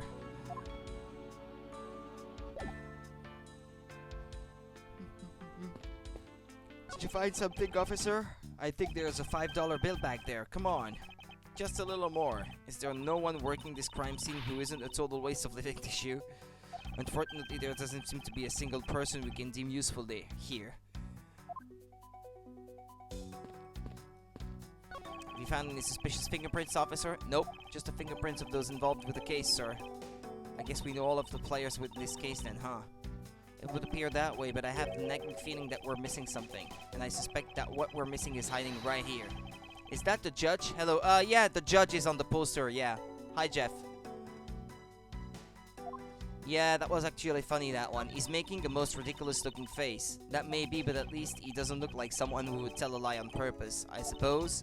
But to Von Karma, evidence is the only thing that carries any weight. Of course, at any rate, this poster seems to be of no use to us right now. Yeah, there was a description to it, but now that Von Karma, Francisca is with me, I'm not gonna be able to get it. Hi, Jeff. Ugh. Well, there's the judge. Your Honor, I'd like to ask you a few questions if you don't mind. Where were you at the time of the murder? I Do you suspect me of something? No, nothing of the sort, Your Honor. Ahem, very well, you may continue with your testimony. Your Honor, it's your testimony I'm after. Oh! I had no idea you were chasing after me or my testimony. I'm beginning to sense that I might want to avoid being in a trial run by this judge. Let's see here. Now then, how should I put this? When you get to be my age, you need to pay more frequent visits to the restroom. If you go take a look through the window at the end of this hall, you see a small window. That is the window to the men's restroom. In other words, you can see clearly into this hallway from the men's restroom. That's why he couldn't see anyone. You're back, your internet got cunt for a moment there. Yeah, the judge. Welcome back then, Jeff. Yeah, I was gonna say, if Gumshoe was sitting on the bench eating his Swiss roll, then that would be why he couldn't see him from the men's restroom. He wasn't actually in the hallway. That's an important piece of information. When I was going into the restroom that Detective Gumshoe was it, he was standing in front of the vending machines buying something from it. However, and this I couldn't believe, when I was about to exit the restroom, there was not a soul in the hallway anymore. Your Honor, if you could please calm down and explain it to me rationally. Did you say hello back? Yeah, I was, but yeah, that's why I just said welcome back. Yeah, I did. Really sorry, please let me regain my composure. It was really suspicious, that's what my finely owned judge's intuition said. Although, well, until the murders occurred, I just sort of brush it off. Oh. Apparently this judge doesn't understand the concept of staying calm. The restroom window, huh? I wonder if you can really see the men's bathroom window from that one there. You can. I'm looking at it right now. I demand that you show me this view once. I suspect that her height is what's limiting her ability to see. That's probably all I'm going to find out from His Honor. Mr. Edgeworth, may I return to my other duties now? Yes, I'm sorry to have held you up. Thank you for your cooperation, Your Honor. Anytime, Mr. Edgeworth, anytime. The judges in this country seem rather friendly. Yes, if not a little wishy-washy. However, I hear that they are known to hand down very fair verdicts. Detective Bad, I have something I wish to inquire about. Hey, how about doing some actual work, you? I wish to inquire into Detective Gumshoe's movements during the recess. Merry Christmas. Well, he does look a little bit like a merry looking Santa Claus, I guess you could say.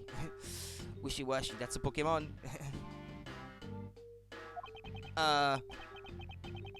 Yeah, that's a fish Pokemon or something, yeah. Come to think of it, yeah, that's true. You're getting in the way of the investigation. I have an order from Mr. Von Karma himself. Plus, I still hold investigative authority. Tch.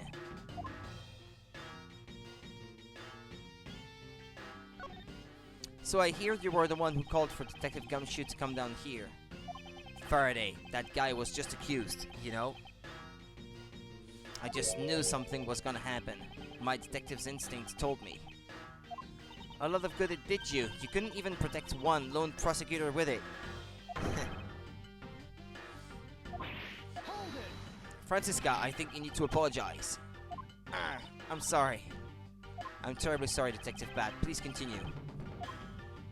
I used the phone on the first floor and called the precinct. I told them to send somebody over, and that detective's the one that showed up. And only upon his arrival did you set Detective Gumshoe to stand guard, Detective Bad? Yeah, I waited for him on the first floor. After he got here, we came up to these defendant lobbies together. As we entered this hallway, we ran into you. She told us that Faraday was really mad, and that he dragged Rel off to lobby number 2 to have a word or something. And that Faraday had said to not let anyone interrupt them. So, what choice did I have? All I could do was tell the big lug to stand guard outside. And around what time did all of that take place? Let's see, I think it was about 30 minutes before I heard the gunshot. After giving the big lug his assignment, he never left the hallway, not once. Oh, and how can you make such a claim? One of the guards out in this floor's main lobby swore to me he didn't. If the detective never left the hallway, then where did he disappear off to? The bench! But the judge couldn't see him, because it's too low to be seen from the men's restroom from across the street or whatever. He must have gone into lobby number 2 just as I suspected. You and I. We were in lobby number 1 next door. The only one without an alibi is Gumshoe. It would seem that I am still missing some key pieces of information. Detective Bad, you also heard the gunshot, did you not? Yeah, I heard it when I was in defendant lobby number 1. I suspect that what they heard might have been the balloon popping when it touched the cactus, since we already know that that's happened. I mean, it's an easy mistake to make, perhaps, a big popping sound. That's why I came running towards lobby number 2 together with you. How much time elapsed between you hearing the gunshot and your arrival on the scene? Less than a minute. What were your movements upon hearing the gunshots? I grabbed the big lug who was just walking around in the hall and raced into lobby number 2. And that's when we discovered the bodies, in that order. That makes you that makes you the discoverer of the crime scene, right? Yeah, I guess it does, little miss. I am about to become a prosecutor very soon. You will treat me with the dignity I deserve, or else. You wave that thing around anymore, and I'll have you arrested for obstruction, little miss. You wouldn't dare. Ha ha. Just joking. Detective Bat is really something if he can make Francisca behave. Are we about done? Is there anything else I should ask him about?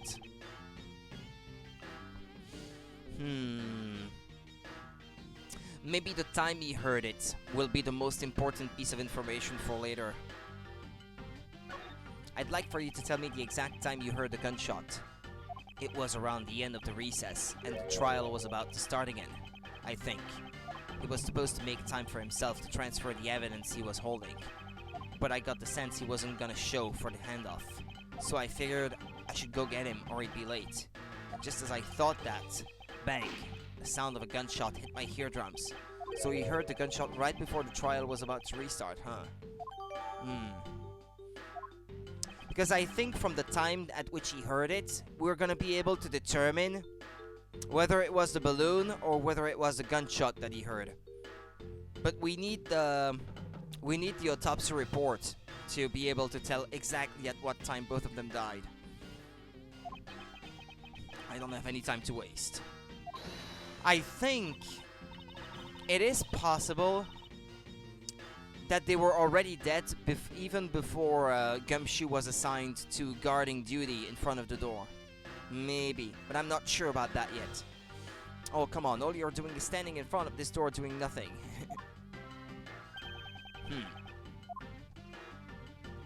I get the sense that he is somewhat investigating this crime scene, or rather that he is keeping us under surveillance. But to what end? Detective Bad, may I ask that you cooperate with us for just a bit longer? I don't have anything else to say. To the two of you. You guys were the ones who said you wanted to investigate in the first place. Fine then, be obstinate. We'll just do as we please. Come on, Miles. You may no longer be willing to help us. However, may I ask for the forensic scientist's cooperation? Do as you like. Well, the investigation is complete in the hallway, at least. I believe I now have a very firm grasp on what happened here. Well, I do too. Alright, Francisca, would you care to share what conclusions you've come to? Why should I do that? We're still in the middle of competition, you know? You should be checking to see if your conclusions are wrong first, so you go ahead. It's almost cute that she's going this far to ensure that she wins. Almost. Very well, but first we need to pay His Honor a visit to correct his testimony.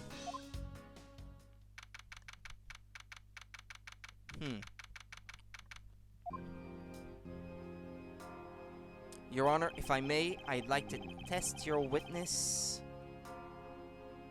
testimony to see how it stands up. Do you doubt me? Almost, yeah, almost. Do you doubt me? Am I your new suspect?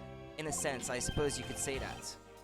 Even you, a judge, is nothing but a common witness before a Von Karma. Silence in the courtroom! Silence, I said! Mr. New Prosecutor recommended by my friend Von Karma and Miss Genius Prosecutor... that was much too fast, I couldn't read. You bit your tongue again, didn't you?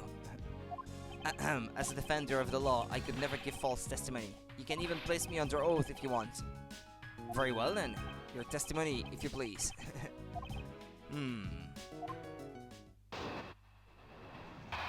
What I saw at recess. During the recess, I went to the restroom.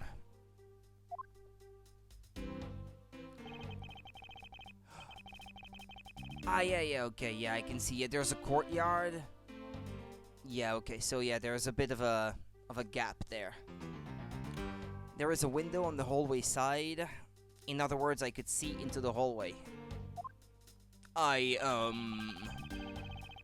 You love the judge. Yeah, he can never put two words together, I suppose. As I entered, I saw that detective buying something from the vending machines. But when I was about to exit the restroom, he had completely disappeared. A detective that goes missing while on duty. That sounds mighty suspicious to me! Your Honor, can you please try to remain calm? Oh. I'm so used to simply listening to testimonies that I got caught up in the excitement. I'm sorry, Your Honor, but I'm afraid I'm going to have to spoil your fun now.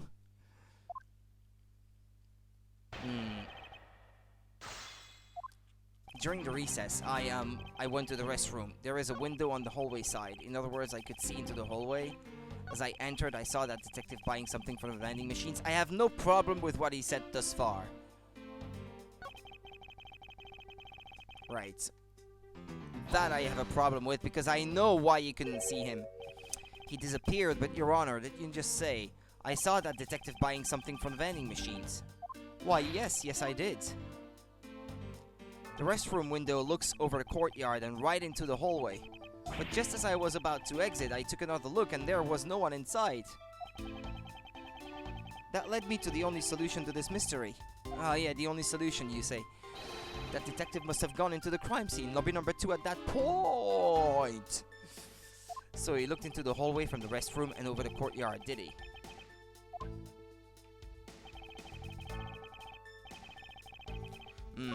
I probably have to present something that says where Gumshoe was at that time. His fingerprints on the bench prove that he had been sitting on it, so... Maybe that's the one? Yeah, there we go, okay. What was that finger whack for, Mr. Edgeworth?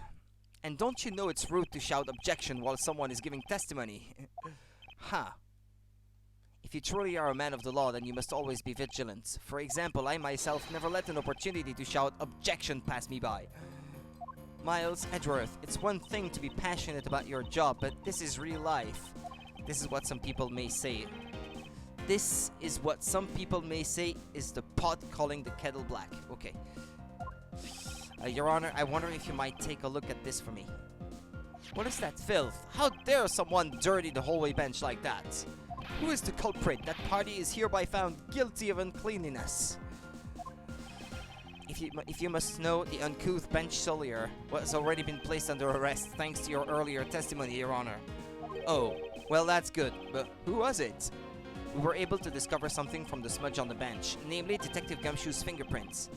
Not happy with committing murder, he had to go and dirty the courthouse too. Guilty! Your Honor, please calm down. While it's true that the detective is the one who made the mess on the bench, we have not yet established that this action is related to the double murder. What do you mean? I believe that the detective bought a pack of Swiss rolls from the vending machine and then promptly sat down on the bench to eat one. And if he was sitting, you couldn't see him. The cake crumbs and piece of chocolate on the floor under the bench. And Detective Gumshoe's fingerprints prove my conclusions to be true.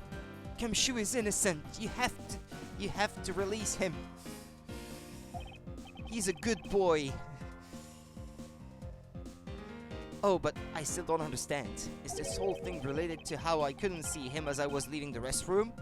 Heh, it is indeed. The window in the hallway was built rather high up into the wall, at around a grown adult's chest height. As evidence, I submit that Franziska herself was unable to see out of that window.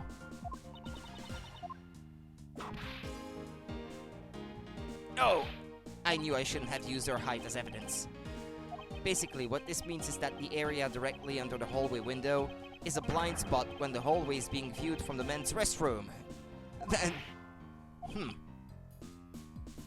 It seems that you have made the connection. If someone were to sit on the bench under the window... Yes, even someone as large as Detective Gumshoe would effectively disappear from sight. What? Do you finally see, Your Honor? Your testimony has just proven that Detective Gumshoe was in the hallway the entire time.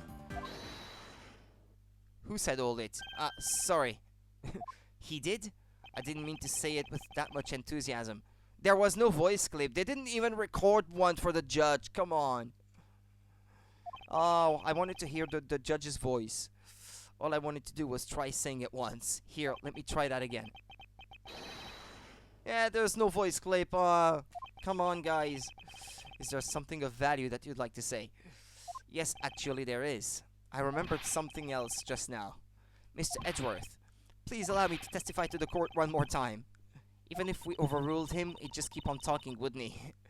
That might not be a bad thing. The more info, the better in a perfect investigation, right?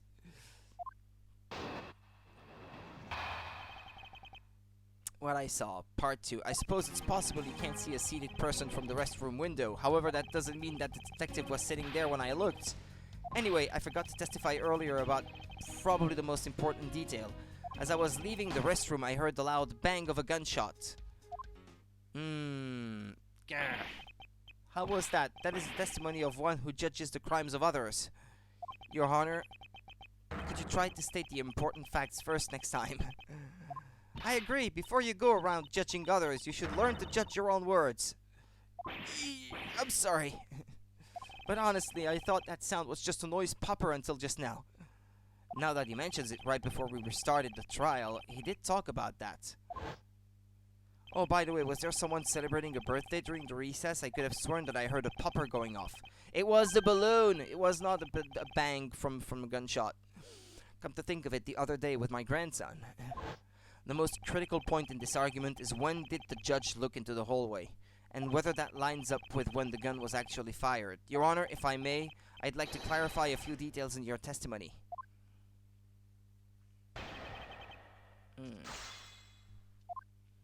I suppose it's possible you can't see a seated person from the restroom window. However, that doesn't mean that the detective was sitting there when I looked. Anyway, I forgot to testify earlier about probably the most important detail. As I was leaving the restroom, I heard the loud bang of a gunshot. Hold it!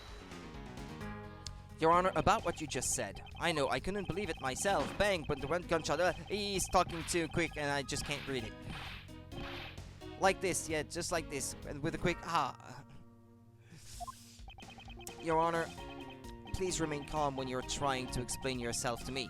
Yes, sir. Sorry about that. Now then, I must gather myself, yes. When I heard a gunshot, there was no one in the hall. I should know. I looked. There was no one there! This judge's emotion circuits appear to be stuck on overreact. At this point, nothing stands out to me as contradiction in his testimony. Franziska, if I'm correct, his testimony is hardly precision quality. I know that. And that's why I said at this point, I think my first line of attack will be to draw more information from his honor.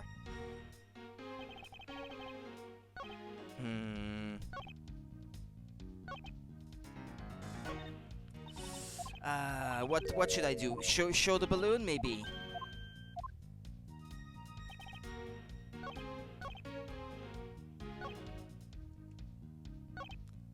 Why did he forget to testify about it anyway? Maybe that's important. If it's something that forgettable, I don't need to hear it. Eek, but all I did was forget to mention it. It sort of excuse me work on other people, but not on Yvonne Kama. Oh. But it's such an important piece of testimony. Please give me a chance to present it. I suppose I have no choice in the matter. Well, okay, that was just filler content.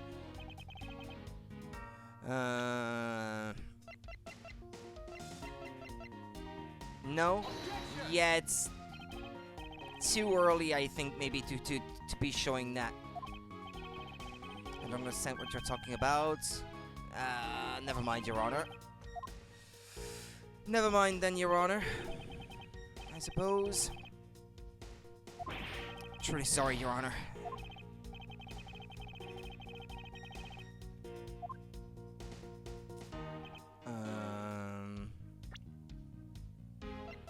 He was leaving the restroom.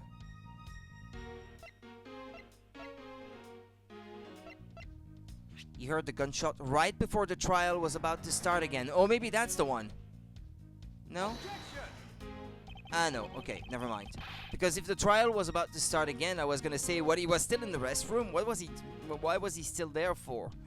But anyway, I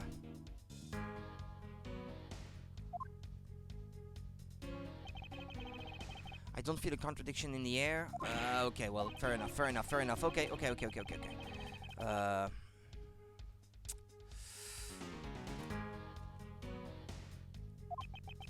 would appear that I was mistaken.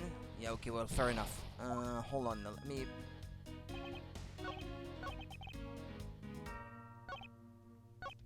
Yeah, hold on. No, it's the time. It's a matter of time. At what time did he hear it?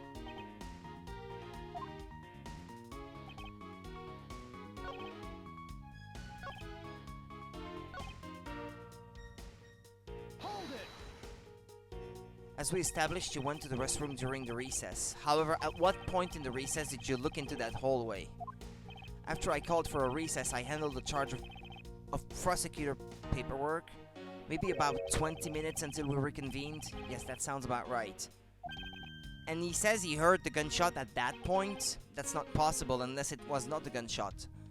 So maybe the officer Bad really did hear the gunshot, but what the judge heard was not the gunshot, it was the balloon pop. What were you expecting? And I demand to know what that all-knowing smile is for. Your Honor, that statement you made just now is very important. I'd like for you to append it to your testimony. Append it. Append. Alright, if you insist.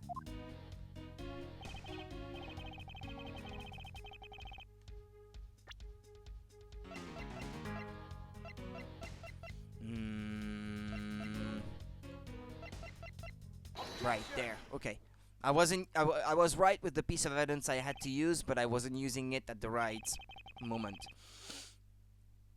I cannot allow you to make an objection. What? Your Honor, I'm really sorry, but I cannot allow you to not allow me to make an objection. Higgats, I've been overruled. Your Honor, there are simply too many holes in your testimony for my taste. What do you mean by that? You claim that you heard the gunshot during the recess, but that is simply not possible. Mr. New Prosecutor recommended by Manfred von... Instead of biting your tongue, why don't you... I don't know what, because she spoke too quickly again. I see you have no mercy for the elderly either, Francisca. Don't talk back to me unless you want to be whipped in the back. With your height, you'd need a stepladder or 4 to accomplish that. Mr. Edgeworth. My ears are not that far gone yet, I'll have you know. I can still hear just fine, and I heard the sound of a gunshot loud and clear with my own 2 ears. Your Honor, I have here an interesting bit of testimony. It's from Detective Bad. And according to him, he heard the gunshot right before the trial was about to start again. What did you just say? Your Honor, you just said that you heard the gunshot about 20 minutes before we were to reconvene. How do you explain this glaring contradiction? That can't be! Unfortunately, that is the truth. But I heard it clear as day. Bang! The loud sound of a gunshot. The sound of the gunshot. We keep returning to this point of contention.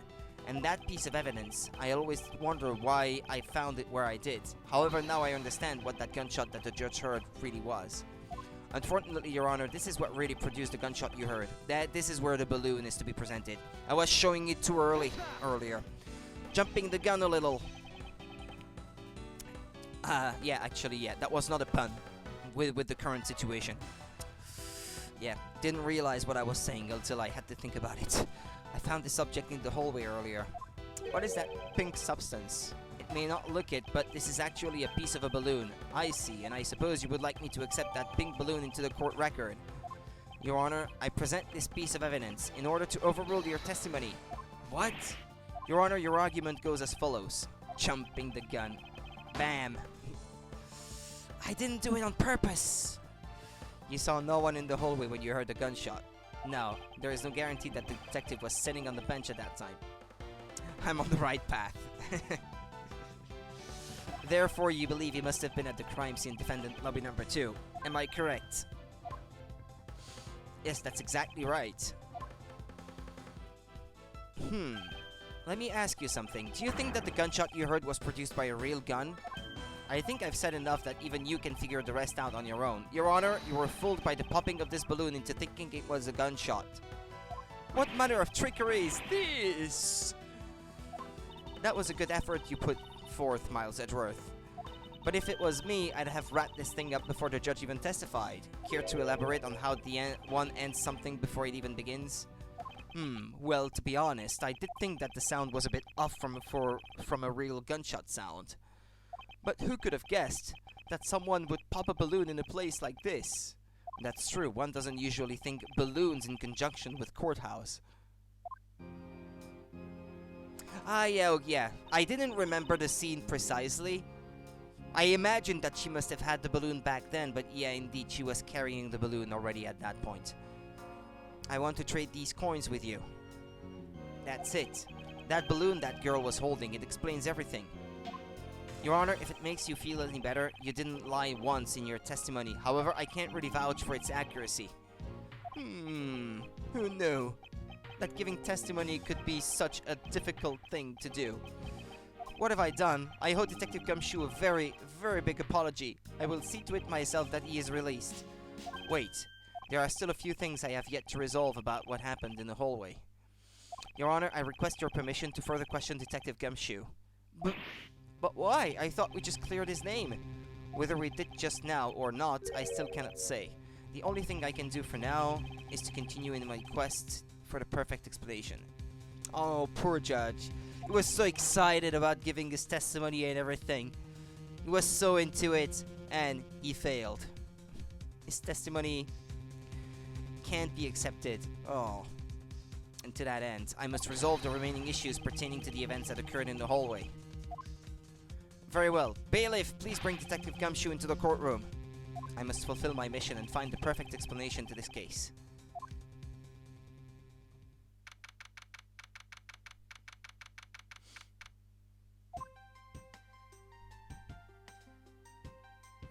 What is it now? Is it time for my trial already? I've already told you a gazillion times, pal, I didn't do it. I'll be the judge of that, Detective Gumshoe. No, you won't. I'll be the judge of that. No. I'm the judge around here, and I'll be the judge of that. Why can't you guys be a little less judgmental? Okay, good one. Yes, well, speaking of hasty judgments, Detective Gumshoe, I'm afraid I must apologize for an error in judgment on my part. Your Honor, I don't believe you should apologize just yet. We have yet to prove he is completely innocent of this crime. I guess so. What are you guys talking about? In any case, I would like you to testify as to your actions while you were on guard duty. And please remember, you are not on trial. This is all just a part of the investigation. As such, you may still be found to be innocent. However, if you should give false testimony... Yow! My wit will object loud and clear. If you are found to be lying, you will be held indefinitely. Understood? I gotcha, pal. Thinking back on the state of the crime scene and the judge's testimony, it's obvious that Detective Gumshoe is lying, and if I can't break his lie, then we may never get a break in this case. Well, he's probably gonna lie about remaining in front of the door the whole time or something like that, and I'm gonna have to break it down by saying that he went to the vending machine. I came down here to this courthouse on Detective Bad's orders. Well, there's nothing wrong with that. As soon as I got here, he ordered me to stand guard in front of lobby number 2. From that time on, until I heard the gunshot, I was in that hallway the whole time. There's no lie in there. Yeah, I can't really present something anywhere, but I'm gonna have to press him for more detail. does have to change the melody. I know he's lying, and it's time I pull the information I need out of him.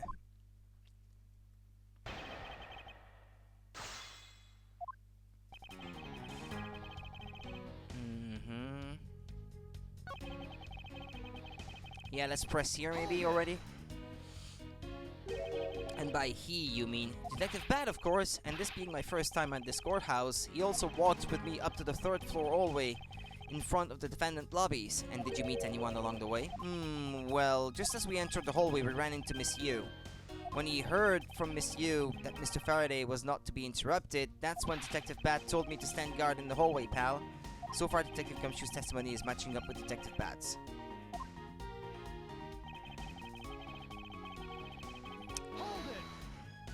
You claim to have been in that hallway the whole time. However, is it not a fact that you did something while you were in that hallway? Of course I did something. I guarded the door to lobby number 2, pal. What else? Well, you're hiding something from us. Very well then, and what exactly does guarding that door entail?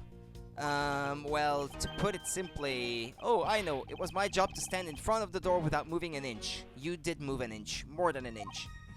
Detective Gumshoe, you mean to tell me that you didn't take a single step away from the door to lobby number 2? Is that really what you wish to testify to the effect of? You got it, pal. I didn't take a single step away from that door, just like I was ordered not to. There's the lie. Why is everyone so quiet all of a sudden? Because we are all in shock, and in awe of your utter stupidity. Scruffy, if you're going to lie, at least tell us a more believable one. Ouch! But I'm not lying. I should hurry up and bring this insipid testimony to a close. Right, it's the I didn't take a single step away thing that's the problem.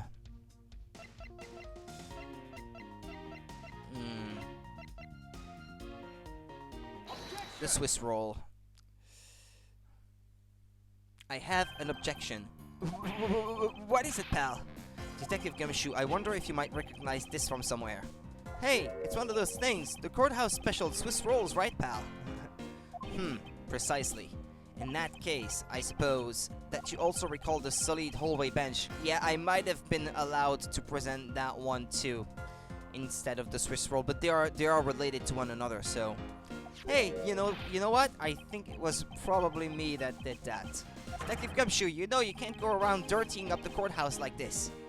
You inconsiderate, slovenly pig. Eek!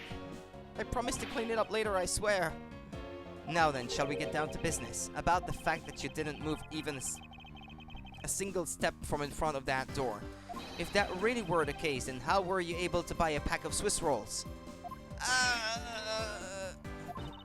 Furthermore, if you didn't move a single step from in front of that door, how did you manage to get the bench dirty with your grubby hands?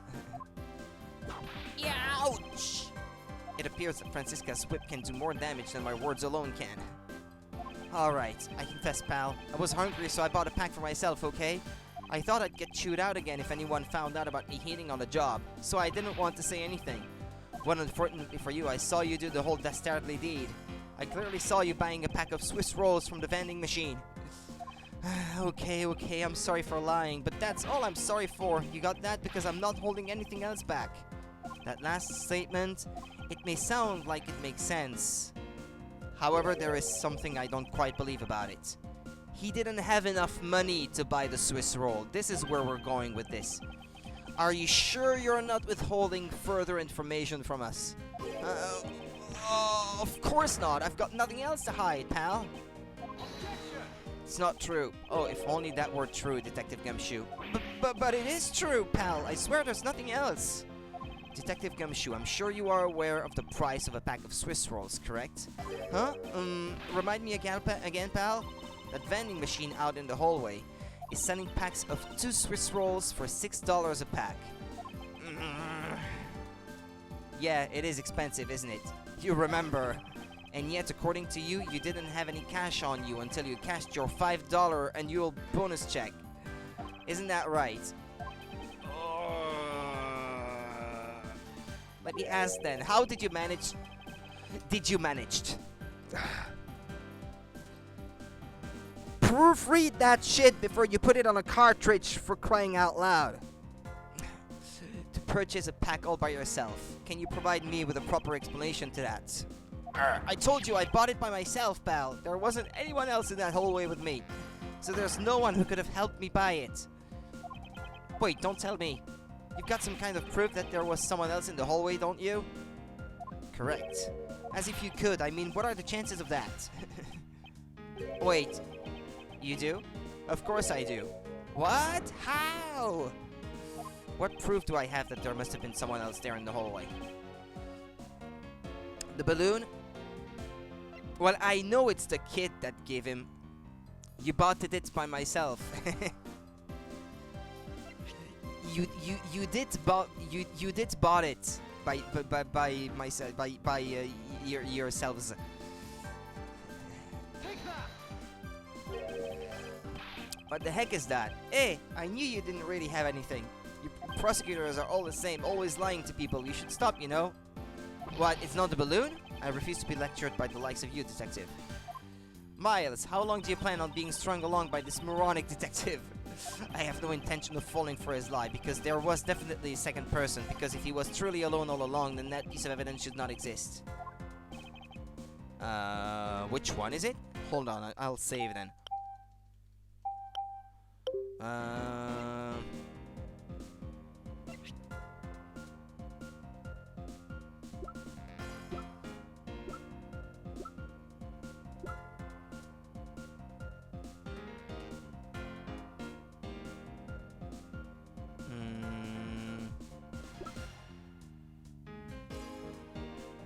This one? Take that. What the heck is that? Hey, I knew you didn't really have anything. Okay, well, that was not correct. It's one of these anyway. It can't be anything else. What, the Swiss roll itself? Take that. Hey, you showed that to me not 2 seconds ago, pal. Ah, I think you're under the mistaken impression that I bought this pack of rolls. What if you didn't buy it, then buy it? That means you must have stolen it, you thief. Why, I would never do such a thing. All you liars are the same. You start out as thieves, you're under arrest, pal. I believe you meant to assert that all thieves start out as liars. And in that case, what does that say about you, detective? This particular Swiss roll was dropped by a certain someone. Oh, there were 2 rolls in this package. You ate one of them, but you then gave the other one to a certain other person, didn't you? No way, pal. You've got it all wrong. I hate both of them. She didn't get me this time. It would appear that we caught you at last. Hey, don't you dare do anything bad to that girl. It would appear that they do know each other after all. So why do you continue to come up to me and kick me? Have I wronged you somehow? I have a name and it's Kay. Kay what? Kay Faraday. Faraday? Are you perhaps Mr. Faraday's daughter? I'm not a you. I'm Kay. Kay, you know, good little girls don't kick other people. Especially not hard enough to leave big nasty bruises like the way you do. Well, then you shouldn't have put Gummy under arrest, Mr. Gummy. Gummy? My guess is that she's talking about Detective Gumshoe. What a cute nickname you've given him. Gummy didn't do anything wrong. Kay. It appears that I will need to speak with her in a bit more detail. Rawr! Okay. I'm back in control.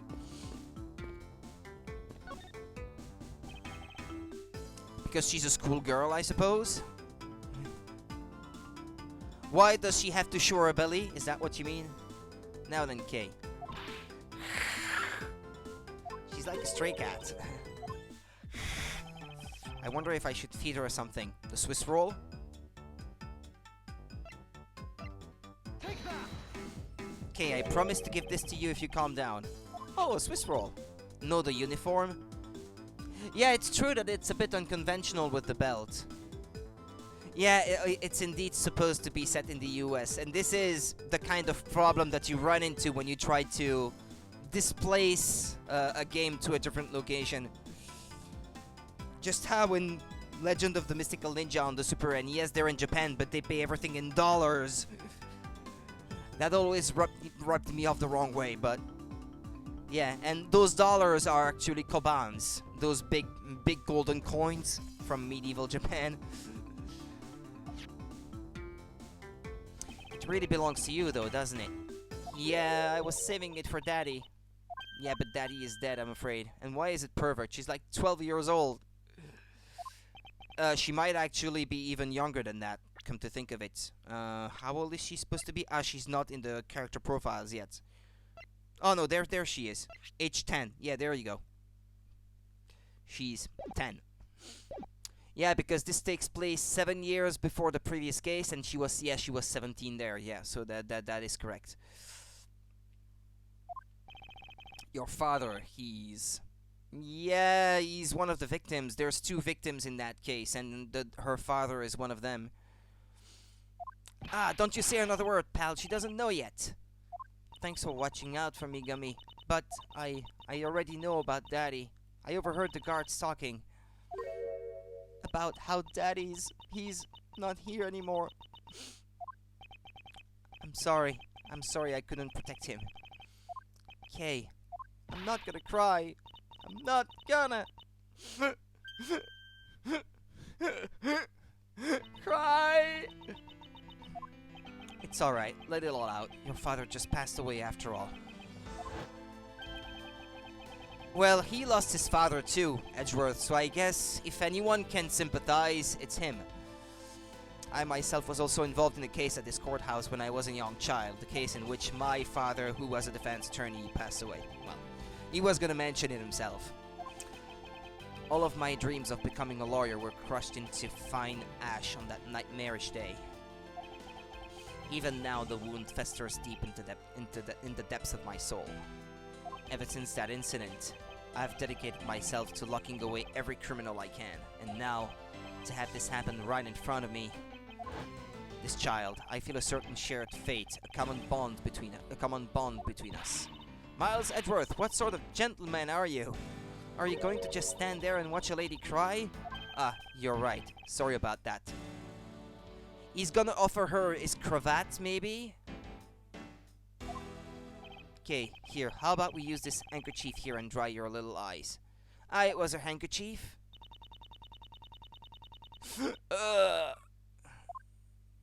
Yeah, it was his cravat, because at the end of the other case, you see a piece of white cloth, but quite big, bigger than a handkerchief. So I figured it had to be from here, and yeah, so yeah, this is how it happened. My cravat, don't blow your nose on that! I feel better now, thanks. Okay. Can I talk to her now? Okay, are you going to be alright? Yes, they did it! Yep, I'm already alright. Somehow, I highly doubt that, but I'm not going to push it. I promised Daddy I'd never cry in front of strangers. And you're a good kid, aren't you, Kay? You always keep your promises, right? Hehehe, that's right. Even if I can't see Daddy anymore, I'm still going to keep all my promises. You're a very brave girl, Kay. You're a very good child for keeping the promises you made to your papa. I'll even testify that you didn't cry, just for you. But that's false testimony! How could you? This is so cliche, but I don't care. Yeah, I guess sometimes you just have to let it slide. Thank you very much, lady. It's nothing. I'm only telling the truth after all. It would appear that because her father was a respected prosecutor, Francisca is sympathetic to Kay's feelings. Your father. Kay, what kind of person was your father? Daddy was a hero of justice. His job was to catch all the bad people in the world. So to you, a prosecutor is a hero of justice, huh? I suppose we are in a sense, as we are the ones who seek guilty verdicts for criminals. Plus, you know what? Whenever I came to the courthouse, Daddy would buy me my absolute favorite treat, Swiss rolls. Oh, I want to be a hero of justice someday, just like Daddy. So I've been working really hard. I see. And what have you been working hard on? I've been working hard to keep all the promises Daddy and I made together. she keeps a notebook with promises. May I take a look inside, Kay? Sure, okay. It appears to be an exchange diary of sorts between father and daughter. Mr. Faraday's writing conveys a sense of the kind of man he was. This little notebook just might come in handy later. Thank you for showing it to me, Kay. I hope you'll continue to work hard and become a hero just like your father. I'm gonna try. Hey, Kay, so I'm a detective that catches the bad people, right? That makes me a hero, too? Yeah, you're really cool, too, Gummy. Yeah, aren't I, Kay? What is with the two of them? I hand down verdicts of justice, so that makes me a hero, too. Yes, and thanks to your oh-so-heroic testimony, you almost painted that detective as a violent criminal and sent him off to jail. I'm really sorry about that. I want to become a hero of justice just like Daddy. 7 years later, thief wannabe. Yeah. Gummy is not a bad man, okay? That poor judge is being treated like a vile criminal rather than a hero of justice. It appears that you and Detective Gumshoe are good friends, Kay. Yeah, we're friends. In that case, would you mind telling me a little more about him? So I take it that you ran into Detective Gumshoe earlier. Yup, I was on my way to see Daddy when I saw Gummy standing there. He was standing in the hallway staring really hard at the vending machine, so I said hi. And when was this? Before everything got crazy. How long were the two of you together?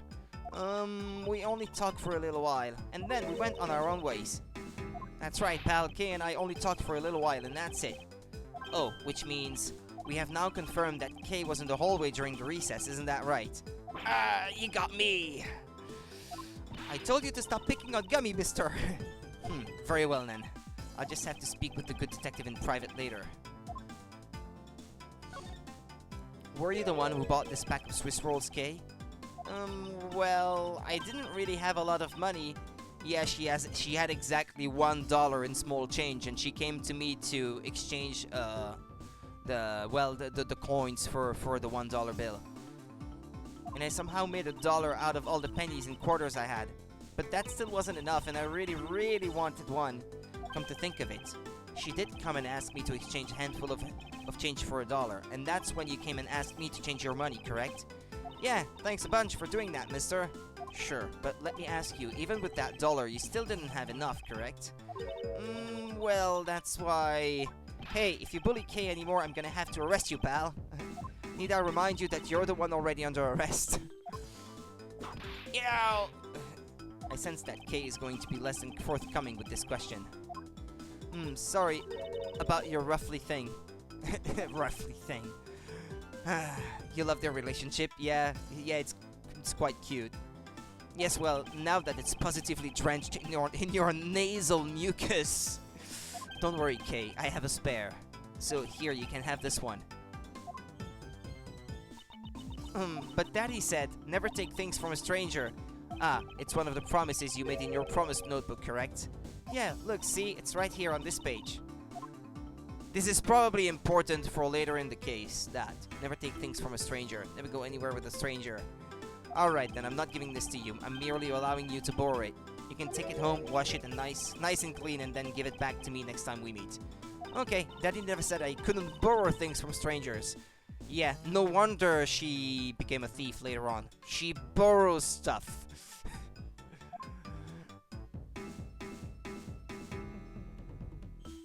So what, he put on the spare? He already had the spare on him? Why does he go around carrying a spare cravat with him at all times? Now then, Detective Gumshoe. Uh-oh. I believe it is now crystal clear that you were with little Kay in that hallway. I told you to stop being mean to Gummy. Hold it. Miles Edgeworth, there is still something you have yet to resolve. I beg your pardon? You still haven't offered an explanation for why that man would lie to us. That's, well... Gummy, don't tell me you lied for my sake. Hey, don't worry about it, Kay. Everything's gonna be okay. Ah, so that's why. What was Detective Gumshoe's motive for lying? He hid something that Kay did? If you can't explain that, then you can't call this a perfect investigation. His reason for lying is very simple. What? Here is what I believe to be his reason. From simple observation of the detective's actions and his interactions with Kay, it's obvious the detective was lying for the young girl's sake, and this piece of evidence will show you exactly why. Well, you know what I think? I'm not so sure about it. Oh, oops, sorry, that was the wrong button. I think She sullied the bench with her tiny hand, but to cover up for her, he put his much larger hand on top to cover up the stain that she made, so that if anyone was gonna take the blame, it would be him. Maybe? Maybe? Perhaps? No? What are you showing me that for? It doesn't seem to add anything to the conversation. Oh, okay, well, that's not it. Okay. Okay, well, okay, fair enough then. Are you gonna give that to me, mister? Well, okay. Well, I wasn't on the right track then.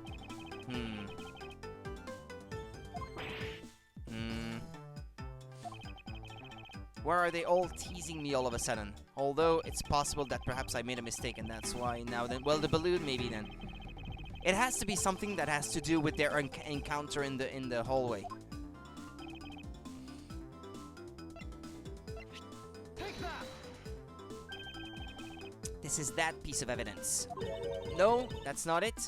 Ah, come on. What is it then? Come on, I want to at least be able to show what I mean by that.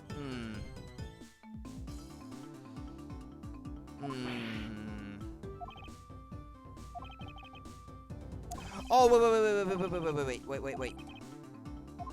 No, I know. Let me have a look through this. She broke a promise, perhaps, that she made. And at that time, she didn't know that her father was gonna be dead, so he made a promise not to tell something. Never go anywhere with a stranger. Well, she took a Swiss roll from the stranger, I guess. Always greet people with a smile, even people you don't know. Never cry in front of strangers. Always try your hardest to learn about things you don't understand. Daddy's job is to make sure that everyone follows the rules. Kay, be a good girl and promise that you'll keep your promises. Yeah, it's that, probably. Take that. Mr. Faraday and Kay's promise notebook. How does this explain anything? If you could take a look at this page, it's clearly written that Kay should never take things from a stranger. When Detective Gumshoe heard about that promise, he tried to cover for Kay. What a foolishly foolish fool's full of a foolish reason for a fool. Try to read that 20 times faster. Yow! Yummy, you lied because of me, didn't you? Because I'm your friend, Kay, that's why. So cute. Yummy! At long last, Detective Gumshoe, can you please tell me the whole truth now? Yeah, but I've run out of time, unfortunately. I'm gonna have to stop here for today. I'll be back tomorrow in the afternoon. And I'll be continuing this. From here, I must be about halfway through that case, I think. So I will finish that one tomorrow, get started on the last one. Then on Sunday, I should maybe finish the game. I don't know if I would already be starting Banjo-Tooie on Sunday, but maybe. But Banjo-Tooie is going to be the next game that I play after this one anyway. And if I do, that would be on Sunday or maybe Monday. It will depend when I am able to finish playing this. But that's all from me for today. You guys enjoy the rest of your night or morning or afternoon, depending on what time it is for you guys. And just take care and see you tomorrow if you can make it. Bye-bye.